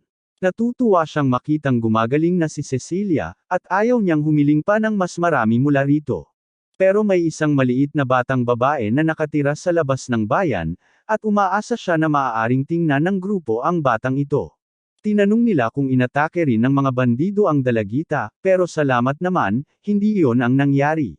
Ligtas na ligtas siya, pero mahina at sakiti na siya mula pa noong ipanganak, kaya umaasa siyang baka matulungan ni Cecilia siyang maging malusog. Handang sumubok si Cecilia, kaya humiling siya sa pinuno na bigyan sila ng direksyon papunta sa bahay ng dalagita, at ilang minuto lang ang lumipas, sa wakas ay nakilala na nila si Teal. Nagulat si Teal nang biglang pumasok ang isang grupo ng mga estranghero sa kanyang bahay, pero sinigurado ni Cecilia na walang dapat ikabahala dahil ang pinuno ng nayon ang nagpadala sa kanila rito. Mukhang may itatanong si Teal, pero bigla na lang siyang inatake ng malaking ubo. At nakita ng lahat na hindi nagbibiro ang hepe nang sabihin niyang talagang may sakit si Teal. Lumapit si Cecilia sa kanya para mag-alok ng espesyal na gamot na ginawa niya para makatulong, at sa una, Medyo nag-alinlangan si Till na tanggapin ang misteryosong juice mula sa isang random na estranghero, pero sinigurado ni Yoki sa kanya na alam ni Cecilia ang ginagawa niya, kaya perpektong ligtas ang gamot na yon. Pinaniwalaan siya ni Till at ininom ang buong bote, at ikinagulat niya, medyo gumanda na ang pakiramdam ng kanyang lalamunan ngayon. Talagang nagpapasalamat siya at sigurado siyang ang grupong darating dito ay isang biyaya mula sa Diyos ng mga tagapangalaga. Pero walang ideya si Yoki kung ano yon. Ipinaliwanag ni Till na ang Diyos ng tagapangalaga ay ang estatwa ng Diyos sa labas ng bayan. Ipinaliwanag niya na sa araw ng pag-atake ng mga bandido, pabalik siya sa nayon pagkatapos mag-iwan ng handog sa estatwa, ngunit bigla siyang nakaramdam ng antok at nawala ng malay sa kagubatan. Kaya naman nagawa niyang maiwasan ang masaktan ng mga bandido, at sigurado siyang ang Diyos ang nagpoprotekta sa kanya. Sinabi ni Cecilia na maaaring nagkataon lang, pero lubos na sigurado si Till sa proteksyon ng tagapangalaga. Sa huli, noong 7 taong gulang siya, napaligiran siya ng mga lobo isang gabi, at tiyak na namatay na siya, ngunit sa huling segundo, dumating ang Diyos ng tagapagtanggol upang iligtas siya gamit ang itim na kidlat, at mula noon, pinuprotektahan na siya nito. Walang nakikitang kakaiba si Till dito, pero ang mahikang pampatulog at itim na kidlat ay parang ginagamit ng demonyo, kaya medyo nagdududa sina Yoki at Cecilia. Sinumpa ni Till na hindi naman kainahinala ang kanyang Diyos, at inalok pa niya silang dalhin sa kanya para lang patunayan ito. Gayunpaman, kapag ipinakita niya ito sa kanila, ibig sabihin, nako, malinaw na estatwa iyan ng demonyo. Nagagalit si Till at sinasabing hindi niya papayagan ang sinumang manlay sa kanyang minamahal na tagapagtanggol, ngunit halos hindi na siya makatayo, kaya humingi ng paumanhin si Cecilia dahil sa pagtulak sa kanya ng labis at sinamahan si Till pabalik sa bahay nito. Habang wala si Cecilia, mas pinagmasdan ni Yoki ang estatwa, at napagtanto niya na talagang kamukha ito ng isa sa mga gargoyle na mayroon sila sa kastilyo ng Demon Lord, ngunit pagkasabi niya nito, nabuhay ang gargoyle at inatake siya ng itim na kidlat. Nailagan ni Yoki, at nagawang supulan ni Cecilia ang gargoyle, pero hindi sila sigurado kung ano ang gagawin dito ngayon. Sinasabi ni Cecilia na patayin na lang nila ito, pero sinabihan siya ni Yoki na tumigil dahil mas gusto niyang subukang pag-usapan muna ang mga bagay-bagay bago gumamit ng karahasan. Pagkatapos nilang huminahon, umupo ang gargoyle at nagtanong kung talagang hindi nila balak siyang patayin. Pinapaalala ni Yoki sa kanya na siya ang unang sumirang sa kanila, at humihingi ng paumanhin ang gargoyle para doon, pero pagkatapos marinig na tinukoy siya ni Yoki bilang demonyong gargoyle, napagtanto niyang nabuking siya at medyo nagpanik. Ipinaliwanag niya na ilang taon na ang nakalipas, siya ay orihinal na nilikha upang bantayan ang isang partikular na templo, ngunit sa paglipas ng panahon, ninakaw siya ng ilang bandido. Ang mga bandidong iyon din ang sumalakay sa nayong ito kalaunan, kaya't nasobrahan na ang gargoyle at pinabagsak sila gamit ang kidlat nito, ngunit ang ginawang ito ay nagdulot sa mga taga-nayon na simbahin ito bilang isang Diyos na tagapagtanggol. Sa paglipas ng panahon, unti-unti na nilang nakalimutan ang tungkol sa kanya, kaya si Till na lang ang nagpapakita pa, at araw-araw siyang pumupunta rito para maglinis mula nang iligtas siya ng gargoyle noong bata pa siya. Tinanong ni Yoki kung nangangahulugan ba iyon na walang balak ang gargoyle na saktan ang mga taga-nayon, at sumagot ang gargoyle na wala siyang kinalaman sa mga tao, dito lang siya nakatira, iyon lang. Kung ganoon, walang dahilan para mag-alala, kaya humihingi ng paumanhin si Yoki sa pag-abala sa gargoyle at bumalik sa nayon, ngunit bago iyon, humihiling siya kay Sik na gawin siya ng maliit na pabor. Basically, hiniling ni Yoki kay Sik na pumunta mag-isa sa nayon para magkasama silang dalawa ni Cecilia sa natitirang bahagi ng paglalakbay na ito, pero nang magkasama na sila sa wakas, napagtanto niya na wala naman talaga siyang kausap. Habang naglalakad sila, natisod si Cecilia sa isang nakalawit na ugat, kaya sumugod si Yoki para saluhin siya, at nagkatitigan silang dalawa ng ilang segundo bago awkward na tumalikod. Ilang sandali pa, sa wakas ay bumalik na sila sa nayon, at sa kasamaang palad, nagpasya na naman ang mga bandido mula kanina na atakehin ang nayon, at tiwala silang walang makakapigil sa kanila sa pagkakataong ito, ngunit biglang dumating sina Yoki, Cecilia, at Sik upang pigilan sila. Sigurado pa rin ang mga bandido na walang laban ang mga batang ito sa dami nila, pero pagkatapos ay pinayagan ni Yoki si Sik na lumaban ng may layuning pumatay, at nagsimulang magbagsakan ang mga bandido na parang langaw.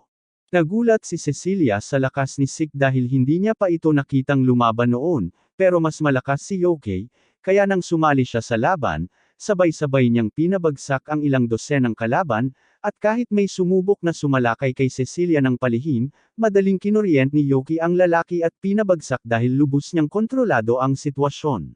Maganda ang takbo ng laban-laban sa mga bandido sa ngayon, pero biglang napansin ng grupo ang usok na nagmumula sa direksyon ng dambana ng Diyos ng tagapagtanggol, at hindi maganda ang pakiramdam nila tungkol doon. Kaya naman, pinakiusapan ni Yoki si Sik na tingnan ito habang siya naman ang tatapos sa natitirang mga bandido. Ang natitirang mga bandido ay nagtipon-tipon lahat sa pagtatangkang dumugon sina Cecilia at Yoki, ngunit sinabi ni Yoki sa kanila ng prangkahan na gaano man karami sila, hindi sila kailanman magiging katapat niya. Pagkatapos ay pinasabog niya silang lahat gamit ang isang spell ng bagyo, at opisyal nang naayos ang sitwasyon ng mga bandido, ngunit medyo nag-aalala si Yoki dahil hindi pa bumabalik si Sik mula sa dambana.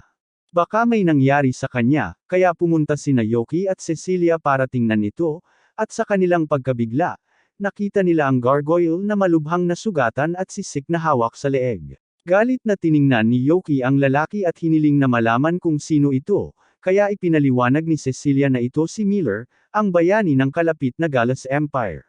Nagulat si Yoki nang malaman na may higit sa isang bayani sa mundo, ngunit ang kaligtasan ni Sik ang mahalaga sa ngayon.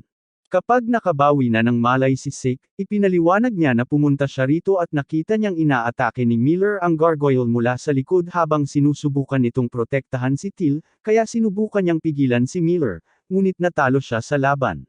Sabi ni Miller, walang mali sa pagtatangka niyang patayin ang isang gargoyle, at kasalanan ni Sik dahil nagpakatanga siyang hamarang sa kanya.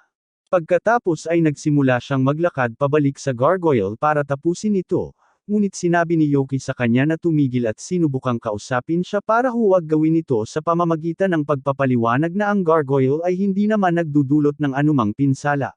Gayunpaman, walang pakialam si Miller kung walang panganib ang gargoyle o hindi, at kung susubukan siyang pigilan ni Yoki, babarilan din niya ito. Tumugon si Yoki sa pamamagitan ng pagpapaputok ng kidlat, ngunit sa kanyang pagtataka, ganap na nawala ang kidlat sa sandaling dumaikit ito sa espada ni Miller. Sumisigaw si Cecilia kay Yoki na umatras dahil ang sandata ni Miller ay isang gawang taong mahiwagang espada na sumisipsip ng lahat ng mahika na hinahawakan nito, kaya walang laban si Yoki sa kanya. Nagmakaawa si Cecilia kay Miller na tumigil dahil kung may inosenteng mamamatay sa kanyang kamay, maaari itong magsimula ng digmaan, pero gusto talaga ni Miller ang ideyang iyon. Isa sa mga paborito niyang libangan ay ang pagpatay ng mga tao, kaya kung magsisimula ang digmaan, papayagan siyang pumatay ng kahit gaano karaming tao ang gusto niya. Malinaw na isang psychopath ang lalaking ito, kaya walang paraan na papayagan ni Yoki siyang makalaya pagkatapos nito. Tumatawa si Miller sa katotohanang iniisip ni Yoki na kaya niyang manalo sa laban na ito kahit alam na niya na ganap na walang epekto ang kanyang mahika laban sa espada na ito. Gayunpaman, hindi natitinag si Yoki at sunod-sunod na nagpaputok ng ilang malalakas na magic. Ang espada ni Miller ay maaaring sumipsip ng mahika, ngunit dahil gawa ito ng tao, tiyak na may limitasyon sa dami ng mahika na kaya nitong sipsipin. At pagkatapos ilabas ang ilan sa kanyang pinakamakapangyarihang mga salamangka, sa huli ay naabot ni Yoki ang limitasyon na iyon, na tuluyang winasak ang espada ni Miller. Pagkatapos ay gumamit si Yoki ng spell ng hangin para suntukin si Miller sa isang puno, at mukhang talo na siya, pero may huling trick pa si Miller sa kanyang manggas at itinapon niya ang isang magic spear kay Yoki. Hindi kailanman gagana ang ganyang lansihin kay Yoki, kaya madali niya itong naiwasan, pero nagkataong nasa likod niya lang ang gargoyle. Papunta mismo sa kanya ang sibat, pero sa huling segundo, biglang tumalon si Till sa harap niya at tinamaan ang sibat sa dibdib. Hindi iyon ang inaasahan ni Miller, pero nakakatawa pa rin talaga sa kanya na isasakripisyo ng batang babae ang sarili niya para iligtas ang isang demonyo. Bumalik si Yoki kay Miller at sinabing hindi siya makakaligtas sa ginagawa nito, pero mayroon ng nakahandang plano sa pagtakas si Miller at nagpaputok ng maraming palaso sa mga kaibigan ni Yoki, na nagtulak sa kanya na gumawa ng kalasag para protektahan sila. At sa panahong ito, nagawa ni Miller na makalusot sa gubat. Sinisisi ni Yoki ang sarili niya sa pagpayag kay Miller na makatakas dahil masyado siyang umasa sa kanyang mahika, at ang lahat ng galit na bumubuo sa loob niya ang nagiging sanhi ng paglabas ng kanyang tunay na anyo bilang demonyo. Ito ay isang pormang hindi pa nakikita ni Cecilia noon, kaya nag-aalala siya na baka nawalan ng kontrol si Yoki. Pero sa ngayon, isa lang ang nasa isip ni Yoki, at yun ay ang bugbugin si Miller. Tumilipad siya sa hangin para simulan ang pagsubaybay kay Miller, at sa sandaling makita niya ito, pinako niya ang ulo nito sa lupa at sinipa-sipa ito sa daan-daang puno. Hindi makapaniwala si Miller na may demonyong kasing lakas pa rin kahit natalo na ang demonyong Panginoon, pero isang segundo lang ang lumipas, lumitaw si Yoki sa likod niya para ipagpatuloy ang pagpalo. Sinusubukan ni Miller na lumaban, ngunit madaling naagon ni Yoki ang kanyang armas at pinatumba siya sa tuhod bago siya hinayla sa hangin sa pamamagitan ng kanyang leeg. Ngayon, kaya niyang patayin si Miller dito at ngayon, pero alam niyang hindi iyon ang gusto ni Cecilia na gawin niya, kaya sa halip, binagsak na lang niya si Miller at hinayaan itong sumubok sa tubig. Sa kalaunan ay bumalik si Yoki sa bahay ni Teal, kung saan nakita niya si Cecilia na naghihintay sa kanya. Nagtanong siya kung kumusta na ang iba, kaya sinabi niya sa kanya na nagawa niyang pagalingin si Teal at si Sake, kaya pareho silang nakaligtas, at tuwang-tuwa siya na nakabalik si Yoki ng buo. Inanyayahan ni Cecilia si Teal na magtrabaho bilang katulong sa kanyang tahanan, upang magkaroon siya ng matutuluyan, at sa kasalukuyan, parehong tinawag sina Cecilia at Yoki sa kastilyo para sa isang mahalagang bagay. Habang lumuhad si Yoki sa harap ng hari, medyo kinakabahan siya, dahil nag-aalala siya na baka ang hari na ito ay kasing yabang ng Demon King, ngunit sa kanyang gulat, ang hari pala ay isang kalmadong tao. Hindi siya mahilig sa formalidad, kaya't direkta siyang nagpunta sa punto at ipinaliwanag na narinig niya kung paano pinalayas ni na Cecilia at Yoki ang bayani na si Miller, at ang mga bandido na umatake sa nayo ng dagas, kaya gusto niyang bigyan sila ng gantimpala para sa kanilang mga pagsisikap. Sinabi ni Cecilia sa hari na ayaw niya ng gantimpala, na inaasahan na niya mula sa isang santo, kaya't lumingon siya kay Yoki at tinanong kung may gusto siya. Sinabi ni Yoki sa hari na mayroon siyang malaking pagnanais, ngunit sinabi niya na ito ay isang bagay na kahit isang hari tulad niya ay hindi kayang ibigay. Naging mausisa ang hari dito, dahil hindi naman marami ang mga bagay na hindi niya makakamit, kaya tinanong niya si Yoki kung ano ang kanyang nais, at bigla ang sinabi ni Yoki na gusto niyang makuha ang pagmamahal ni Cecilia. Hindi niya talaga ito pinag-isipan bago ito sabihin ng malakas dahil talagang nahihiya na si Cecilia ngayon. Pagkalipas ng kaunti, bumalik sila sa bahay ni Cecilia, at sinisigawan niya si Yoki dahil pinahiya siya nito sa harap ng hari. Humingi ng tawad si Yoki sa kanyang pagkakamali, pero natatawa si Cecilia's mom sa buong pangyayari, kaya nagdesisyon siyang gamitin ang sitwasyon para asarin sina Yoki at Cecilia ng kaunti. Sinabi niya kay Yoki na kailangan niyang pag-isipan ang kanyang ginawa, kaya sa susunod na buwan, ipinagbabawal siyang makita si Cecilia. Mas masahol pa ito kaysa sa sentensyang pagkakabilanggo para kay Yoki, pero hindi lang siya ang nagpapanik, dahil kahit na nahiya siya, hindi maisip ni Cecilia na isang buong buwan na hindi makakausap si Yoki, kaya sinubukan niyang kumbansihin ang kanyang ina na huwag ituloy ito. Medyo nagbigay si Aqua at pumayag na bawasan ang panahon sa 2 linggo, pero iginiit pa rin niyang dapat paghiwalayin sina Yoki at Cecilia, kaya inutusan niya si Happiness na dalhin si Yoki palayo. Sumunod si Happiness at sinimulang hilahin si Yoki palayo, pero habang naglalakad sila sa mga pasilyo, nakita nila si Sik na nakaupo sa hardin mag-isa, at mukhang labis na malungkot. Yoki ay nag-aakalang ito ay may kinalaman sa nangyari kay Miller at sa katotohanang hindi na ipagtanggol ni Sik si Teal o ang gargoyle, ngunit wala siyang ideya kung paano siya pasayahin, kaya umuwi na lang siya sa ngayon. Doon, nakita niya si Teal na nag-aalaga sa gargoyle, at ang dahilan kung bakit nandito ang gargoyle ay dahil hindi pinayagan ni Cecilia ang kanyang ina na dalhin ito ni Teal sa mansyon. Sinabi ni Happiness kay Teal na kailangan niyang bumalik sa mansyon at magtrabaho muli, kaya naghahanda silang umalis, pero medyo nag-aalala si Gar na baka pinipilit niya ang sarili niya ng labis dahil sa kanyang kondisyon.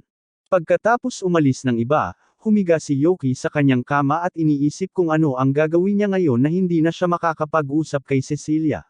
Kadalasan, ginugugol niya ang karamihan ng kanyang mga araw sa bahay ni Cecilia, kaya kailangan niyang maghanap ng ibang gagawin sa lahat ng libreng oras na ito, kaya't pumunta siya sa guild sa unang pagkakataon kinabukasan at humiling na bigyan siya ng maraming trabaho hanggat maaari upang hindi siya mainip.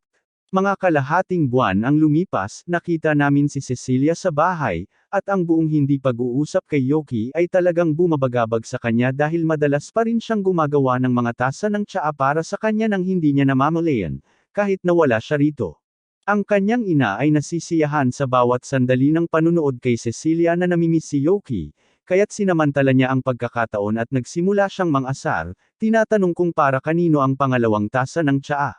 Nahiya si Cecilia at nagsinungaling na ginawa niya ang tasa dahil inaasahan niyang darating ang kanyang ina, pero alam nilang lahat na hindi iyon totoo. Binanggit ni Aqua na malapit na ang katapusan ng 2 linggong takdang panahon, kaya papayagan na muling bumisita si Yoki sa lalong madaling panahon, at tapat siyang medyo nagtataka kung ano ang ginagawa ni Yoki para mapaglibangan ang sarili. Kakauwi lang ni Yoki mula sa isang magdamagang pag-aaral para matapos ang lahat ng kanyang mga misyon.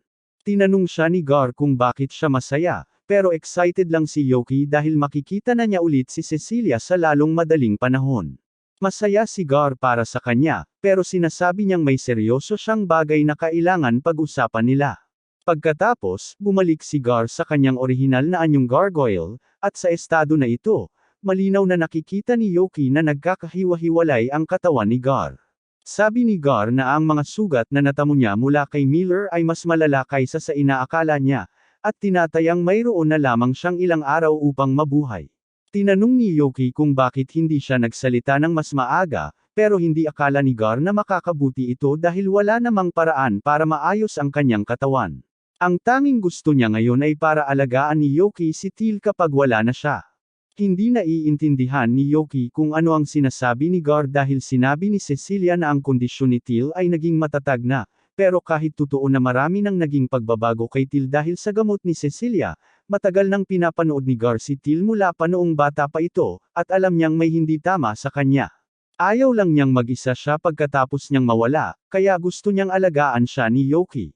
Naiintindihan ni Yoki at nangangako siyang aalagaan si Teal, na labis na ikinagalak ni Gar, ngunit nang magsimula na siyang magsalita tungkol sa pagpanaw ng mapayapa, pinutol siya ni Yoki at sinabi na balak pa rin niyang iligtas ang buhay ni Gar kahit ano pa man ang mangyari. Pinahahalagahan ni Gar ang damdaming iyon, ngunit sinabi niya kay Yoki na wala nang sapat na oras para maligtas siya sa puntong ito. Gayunpaman, hindi ito magiging hadlang sa kanya na subukan, kaya agad siyang umalis upang kausapin si Duque tungkol sa paghahanap ng mga lunas para sa sitwasyon ni Gar. Mukhang narinig na ni Duque ang tungkol sa pagkakabasag ng gargoyle, at ayon sa kanya, madali lang itong ayusin basta't pakainin mo lang ang gargoyle ng Magicite. Nagulat si Yoki dahil hindi niya alam na ganoon lang kasimple ang solusyon, kaya't pinasalamatan niya si Duque sa kanyang tulong at tumakbo upang maghanap ng Magicite. Sa kasamaang palad, sobrang nagmamadali siya kaya hindi niya narinig na may karagdagan pang paliwanag si Duque, ngunit tiyak na hindi ito magiging problema sa hinaharap. Habang umaalis si Yoki sa Knight's Hall, napagtanto niyang hindi niya talaga alam kung saan makakahanap ng Magicite sa unang pagkakataon.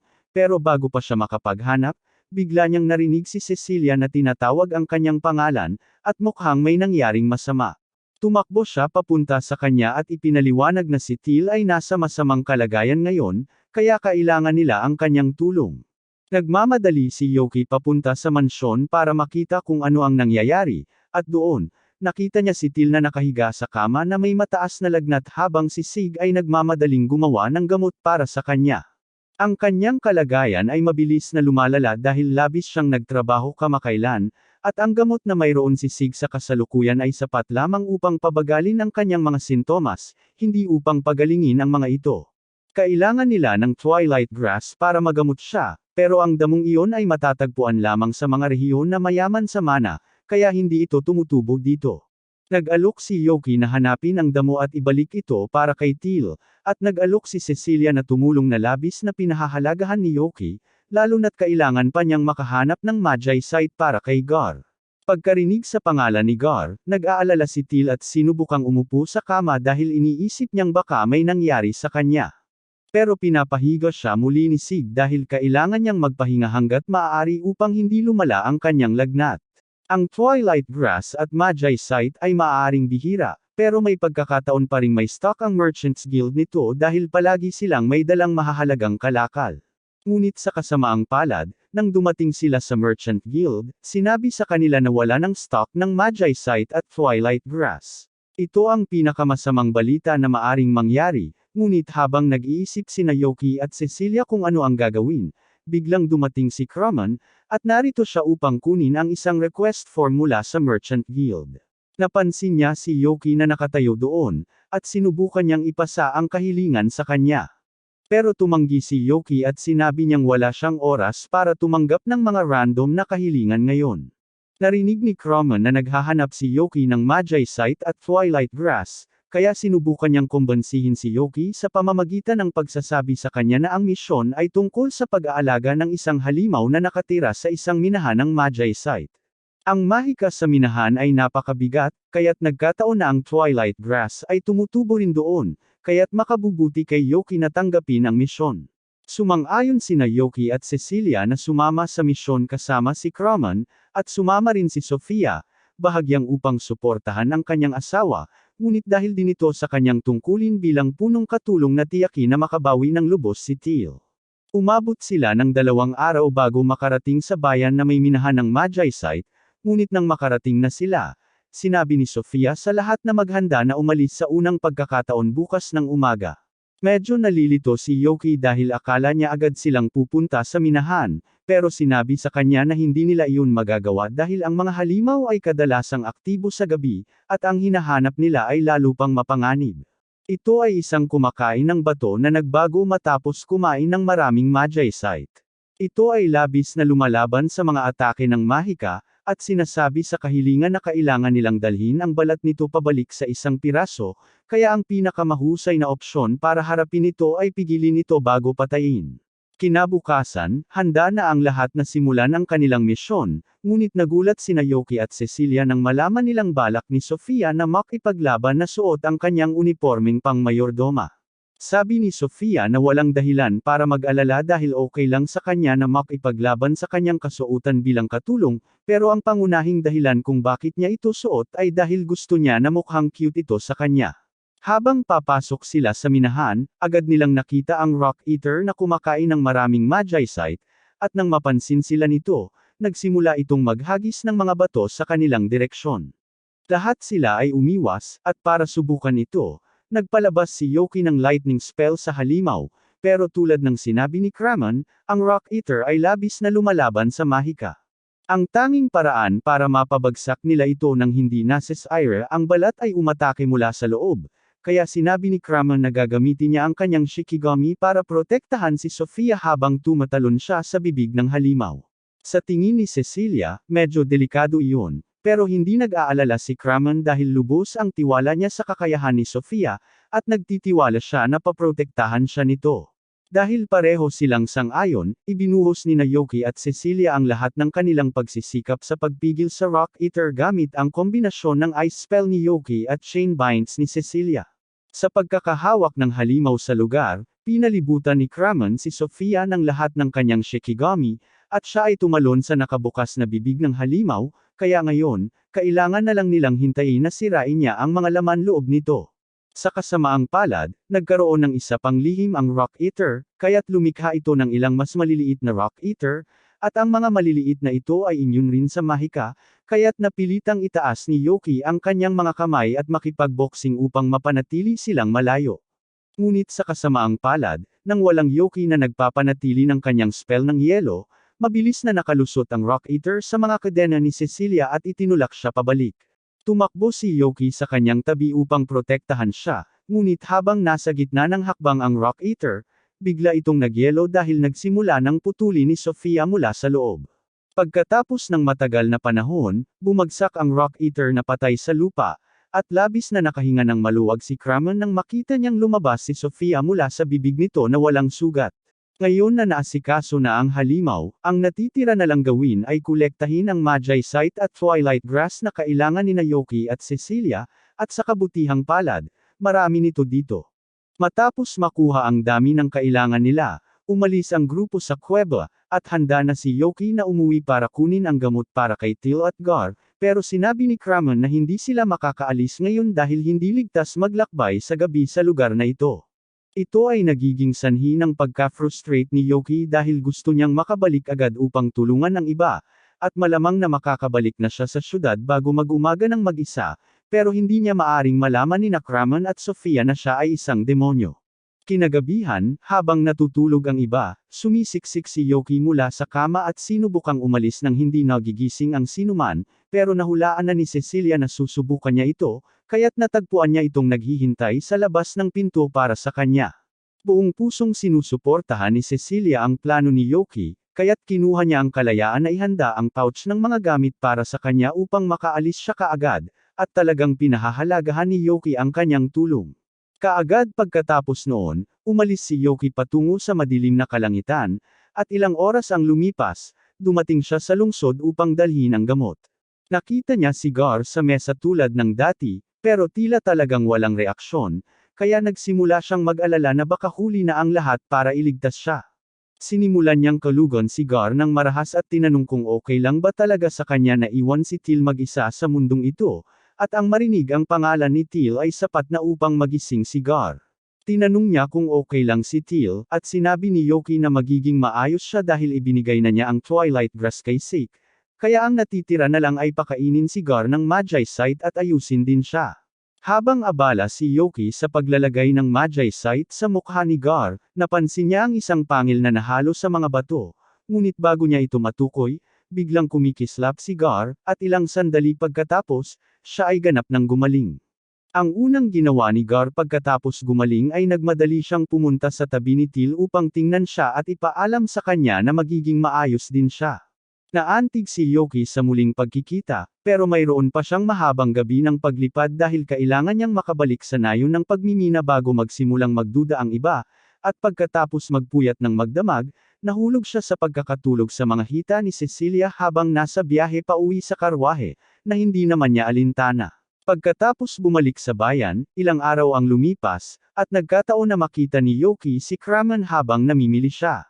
Ayon sa balita, naghahanap siya ng regalo para sa anibersaryo nila ni Sofia, at wala namang mas magandang magawa si Yoki, kaya nag-alok siyang tumulong. Nakakita siya ng isang pares ng mga tainga ng pusa at iminungkahi na ibigay ito ni Kramen kay Sofia, pero sinabi niyang napakabastos na ideya noon, at alam na niya kung ano ang gusto niyang ibigay sa kanya, kaya't hindi na kailangan pang tumulong si Yoki.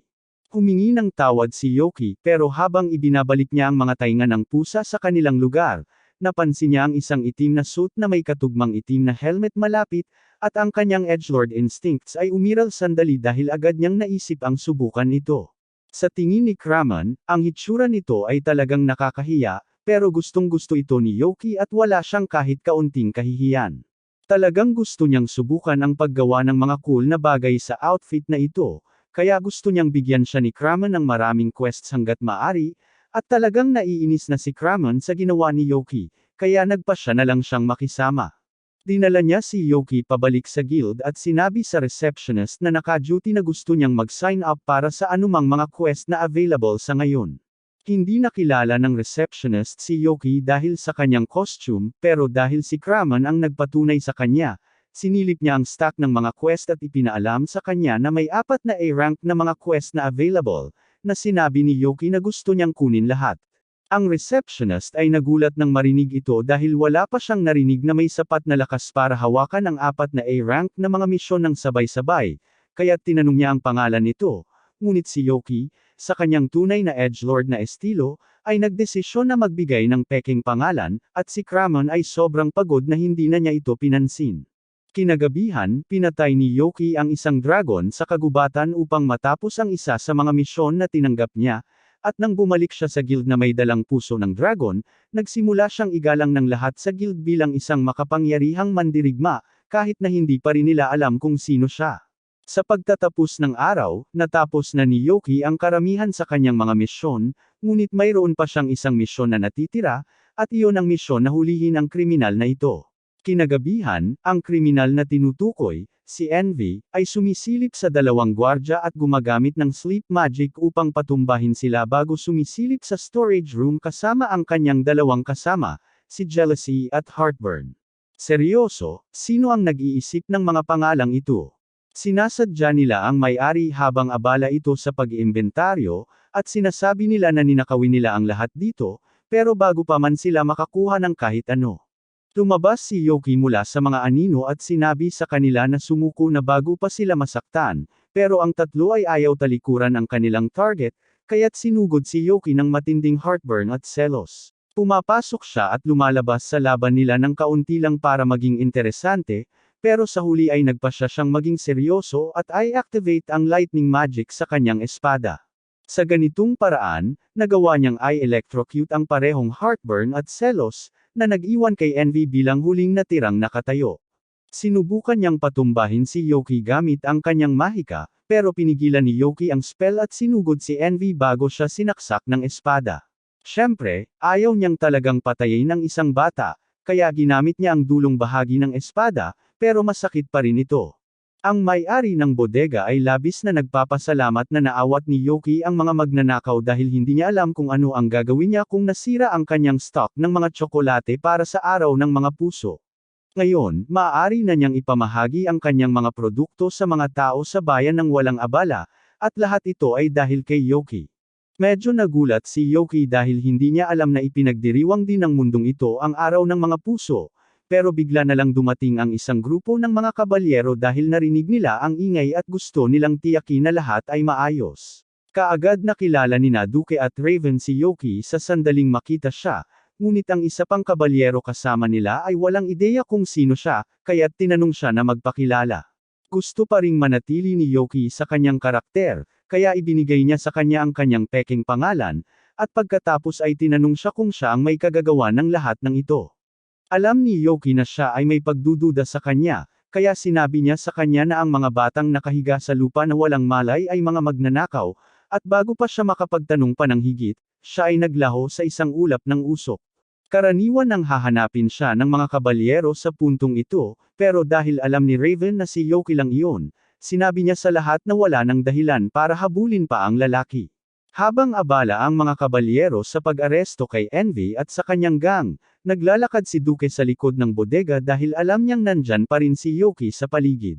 Nakita niya si Yoki na nagtatago sa likod ng maraming kahon, at hindi siya talagang nagulat sa buong akto ni Yoki dahil hindi ito ang unang pagkakataon na gumawa siya ng ganito. Karaniwan, nahuhumaling siya sa isang costume na akala niya ay cool at gumugugol ng maraming oras sa pagro-roleplay, tanging upang mapagtanto na talagang nakakahiya siya. Hindi naman gaanong nababahala si Duke, pero alam niyang magiging gulo ang pagmamataas ni Yoki kapag tiningnan niya ito sa hinaharap, kaya sinabi niya rito na tingnan ang sarili sa salamin. Wala talagang ideya si Yoki kung ano ang sinasabi ni Duke sa simula, pero nang tumingin siya sa salamin, napagtanto niya na talagang nagiging mata-ray siya sa buong panahong ito. Matapos mag-cringe ng solidong 10 minuto, inalis ni Yoki ang damit at pumunta sa guild para kunin ang kanyang gantimpala sa pagdakip sa gang ni Envy. Pero habang nandito siya, tinanong niya si Kramen kung ano talaga ang layunin ni Envy, pero hindi naman sigurado si Kramen. Sa narinig niya, dati-rati ang mga taong iyon ay mga B-rank na adventurer, pero nakakita sila ng isang kakaibang libro sa dungeon, at mula noon, pinag-uusapan na nila ang pagsira sa araw ng mga puso. Hindi talaga naiintindihan ni Yoki, pero nauunawaan niya ang pakiramdam ng pagkapuot sa araw ng mga puso dahil wala naman siyang natatanggap. Samantala, sa bahay ni Cecilia, abala ang ilang mga babae sa paggawa ng mga tsokolate para sa araw ng mga puso para sa mga taong mahalaga sa kanila, at tinutulungan sila ni Sofia. Katatapos lang ni Mikana sa kanyang batch ng tsokolate nang mapansin niyang napakarami ng ginagawa ni Cecilia, kaya ipinaliwanag ni Cecilia na balak niyang ipamigay ang mga ito sa mga bata sa ampunan bukas. Iyan ay tiyak na isang magandang kilos, pero sa tingin ni Mikana ay parang nawawala ng saysay ang mga tsokolate sa araw ng mga puso dahil dapat ito ibigay sa isang espesyal sa iyo, pero malinaw na may ibang nasa isip si Cecilia dito. Kinabukasan, nagising si Yoki, at sinabi ni Gar sa kanya na araw ng mga puso ngayon. Tumingin si Yoki sa salamin at matiis na naghintay, umaasang darating si Cecilia anumang sandali para bigyan siya ng tsokolate, at ilang sandali lang, tumunog nga ang doorbell. Ngunit sa pagkadismaya ni Yoki, si Till pala iyon, at hindi pa nga siya andito para sa kanya. Nandito siya para ibigay kay Gar ang espesyal na Magicite na tsokolate na ginawa niya para dito. Nagpasya si Yoki na bigyan ng kaunting pribadong espasyo ang dalawa dahil ayaw niyang makialam. Pumunta siya sa guild dahil wala na siyang ibang gagawin, ngunit ilang sandali lamang, pumasok si Kraman na may dalang kahon ng tsokolate mula kay Sofia, at nang buksan niya ito, lahat ay nabulag sa dami ng pagmamahal at pag-aalaga na inilaan ni Sofia sa paggawa nito. Si Kraman ay labis na nagagalak sa tsokolate ng kanyang asawa, at si Yoki ay nagsisimula ng maging sobrang seloso, kaya tumakbo siya papuntang lungsod upang hindi siya maalala kung gaano siya kalungkot. Sa kasamaang palad, habang naglalakad siya sa bayan, wala siyang makita kundi mga magkasintahan na nagkakasama.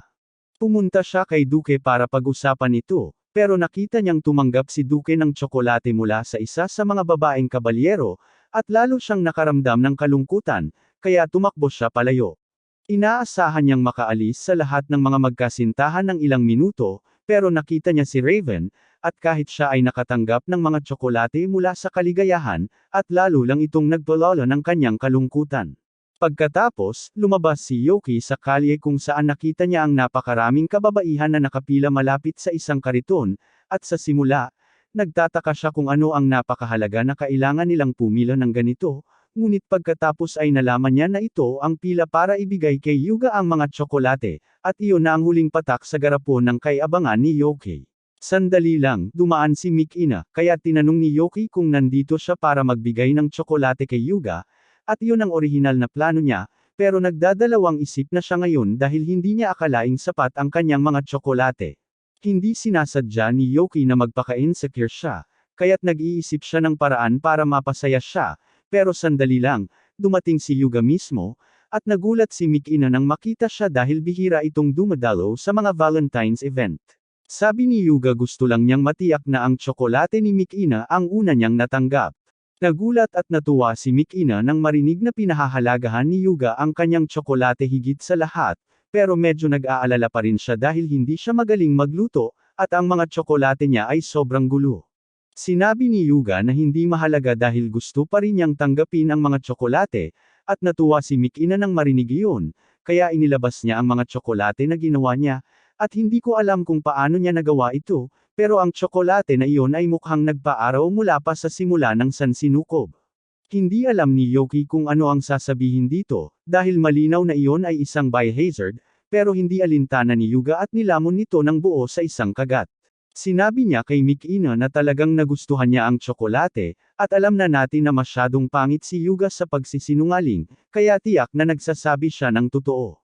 Pagkalipas ng kaunti, napadpad si Yoki sa bahay ni Cecilia para tingnan kung may dahilan kung bakit hindi pa siya binibigyan ng tsokolate, pero ang tanging mga tao na nakita niya ay sina Aqua at Sik.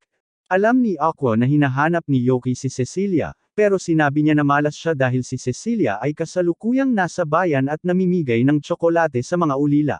Nakaluhod si Yoki sa kawalang pag-asa matapos marinig iyon, at naawa si Aqua sa kanya, kaya't inalok niya ito ng ilan sa kanyang sariling tsokolate. Sa simula, tinangkang tumanggi ni Yoki dahil gusto lang niya ng tsokolate mula kay Cecilia, pero sa puntong ito, desperado na siya, kaya't tatanggapin na niya kung ano ang makakaya niya. Ilang sandali ang lumipas, tumakbo si Duke papunta kay Yoki upang ipaalam na si Envy ay nakatakas mula sa bilangguan at nagwawala sa buong lungsod. Si Envy at ang iba pa ay sumakay sa isang higanteng halimaw na kanyang nilikha at ginamit ito upang sipsipin ang lahat ng tsokolate sa buong lungsod upang sirain ang araw ng mga puso para sa lahat, at sina Mikina at Yuga ang unang nakialam. Sinubukan ni Yuga na kausapin si Envy tungkol dito, pero tumanggi si Envy na makinig sa isang gwapong tulad ni Yuga na palaging nakakakuha ng maraming tsokolate. Sinubukan niyang pisilin si Yuga gamit ang kanyang halimaw, pero nakaiwas siya sa tamang oras. Pagkalipas ng ilang sandali, dumating sina Yoki at ang iba pa, at nakita nilang seryoso ang sitwasyon, kaya umakyat si Yoki sa bubong at sinubukang kumbensihin si Envy na huminto. Naiintindihan niya kung ano ang nararamdaman ni Envy dahil siya rin ay nagdusa sa hindi pagtanggap ng tsokolate. Well, technically, nakatanggap siya ng tsokolate, pero galing iyon sa ina ng kaibigan niya at medyo nakakahiya sabihin ng malakas. Si Envy ay pagod na makinig kay Yoki, kaya sinubukan niyang pisilin ito gamit ang halimaw, pero tumalon si Yoki sa braso nito at nang subukan siyang atakihin ng dalawa, madali niyang napabagsak ang mga ito. Pero pagkatapos ay inalog ni Envy ang balanse ni Yoki sa pamamagitan ng paggalaw ng braso ng halimaw, at pagkatapos ay sinubukan niyang pasabugon si Yoki gamit ang isang fireball. Sumagot si Yoki gamit ang sarili niyang mahika, at nagkatunggali ang dalawa sa isang laban ng apoy na mahika. Tinanong ni Envy kung bakit hindi kasing galit ni Yoki ang araw ng mga puso tulad ng sa kanya, at sinabi ni Yoki na dahil umaasa pa rin siyang bibigyan siya ng tsokolate ng babaeng gusto niya, at nang marinig ito, nagalit si Envy kaya pinaputok niya si Yoki at pagkatapos ay sinimulang sipsipin ang lahat ng tsokolate ng araw ng mga puso sa paligid, kasama na ang isang kahon na hawak ni Cecilia. Nang makita ito, napagtanto ni Yoki na malamang para sa kanya ang kahon, at ang pagkawala nito ay nagpagalit sa kanya kaya't hindi na siya nagpakipot at nagpalabas ng kidlat diretso kay Envy. Ang kidlat ay nagdulot ng pagkasunog sa aklat ng mahika ni Envy, na nagresulta sa pagkawala niya ng kontrol sa halimaw, at dahil dito, bumagsak siya sa lupa. Ayaw ni Yuba na masaktan siya, kaya nahuli niya si Envy sa tamang oras, ngunit sa kanyang gulat, nalaman niya na ang dahilan kung bakit nagalit si Envy ay dahil tinanggihan ng batang gusto niya ang kanyang mga tsokolate, at nalungkot siya dahil sa katotohanang walang halaga ang kanyang mga tsokolate, ngunit sinabi ni Yuga na hindi totoo iyon. Akala ni Envy na sinasabi lang iyon ni Yuga dahil gwapo siya at maraming natatanggap na tsokolate, pero talagang totoo ang sinasabi ni Yuga. Sabi niya masaya siyang tumanggap ng tsokolate mula sa sinuman basta't ilagay nila ang kanilang puso rito, at ang marinig iyon mula sa kanya ay nagpapalambot sa puso ni Envy, pero si Yoki ay muli na namang naiiwan sa tabi kahit na siya ang gumawa ng lahat ng trabaho. Bumagsak siya sa lupa sa pagkatalo dahil walang nagbibigay pansin sa kanya, pero hindi kailanman makakalimutan ni Cecilia siya, at habang narito siya, ibinibigay niya ang isang Valentine's bag na inihanda niya. Masaya si Yoki na sa wakas ay nakatanggap siya ng regalo mula kay Cecilia, kahit na medyo nabigo siya dahil ibinigay ni Cecilia ang mga ito sa maraming tao, kabilang ang sick at happiness. Gayunpaman, nang tiningnan niya ang loob, napagtanto niya na binigyan siya ni Cecilia ng cake pati na rin ang mga karaniwang biskwit nito at walang ibang nakatanggap ng cake, kaya tiyak na espesyal siya para kay Cecilia.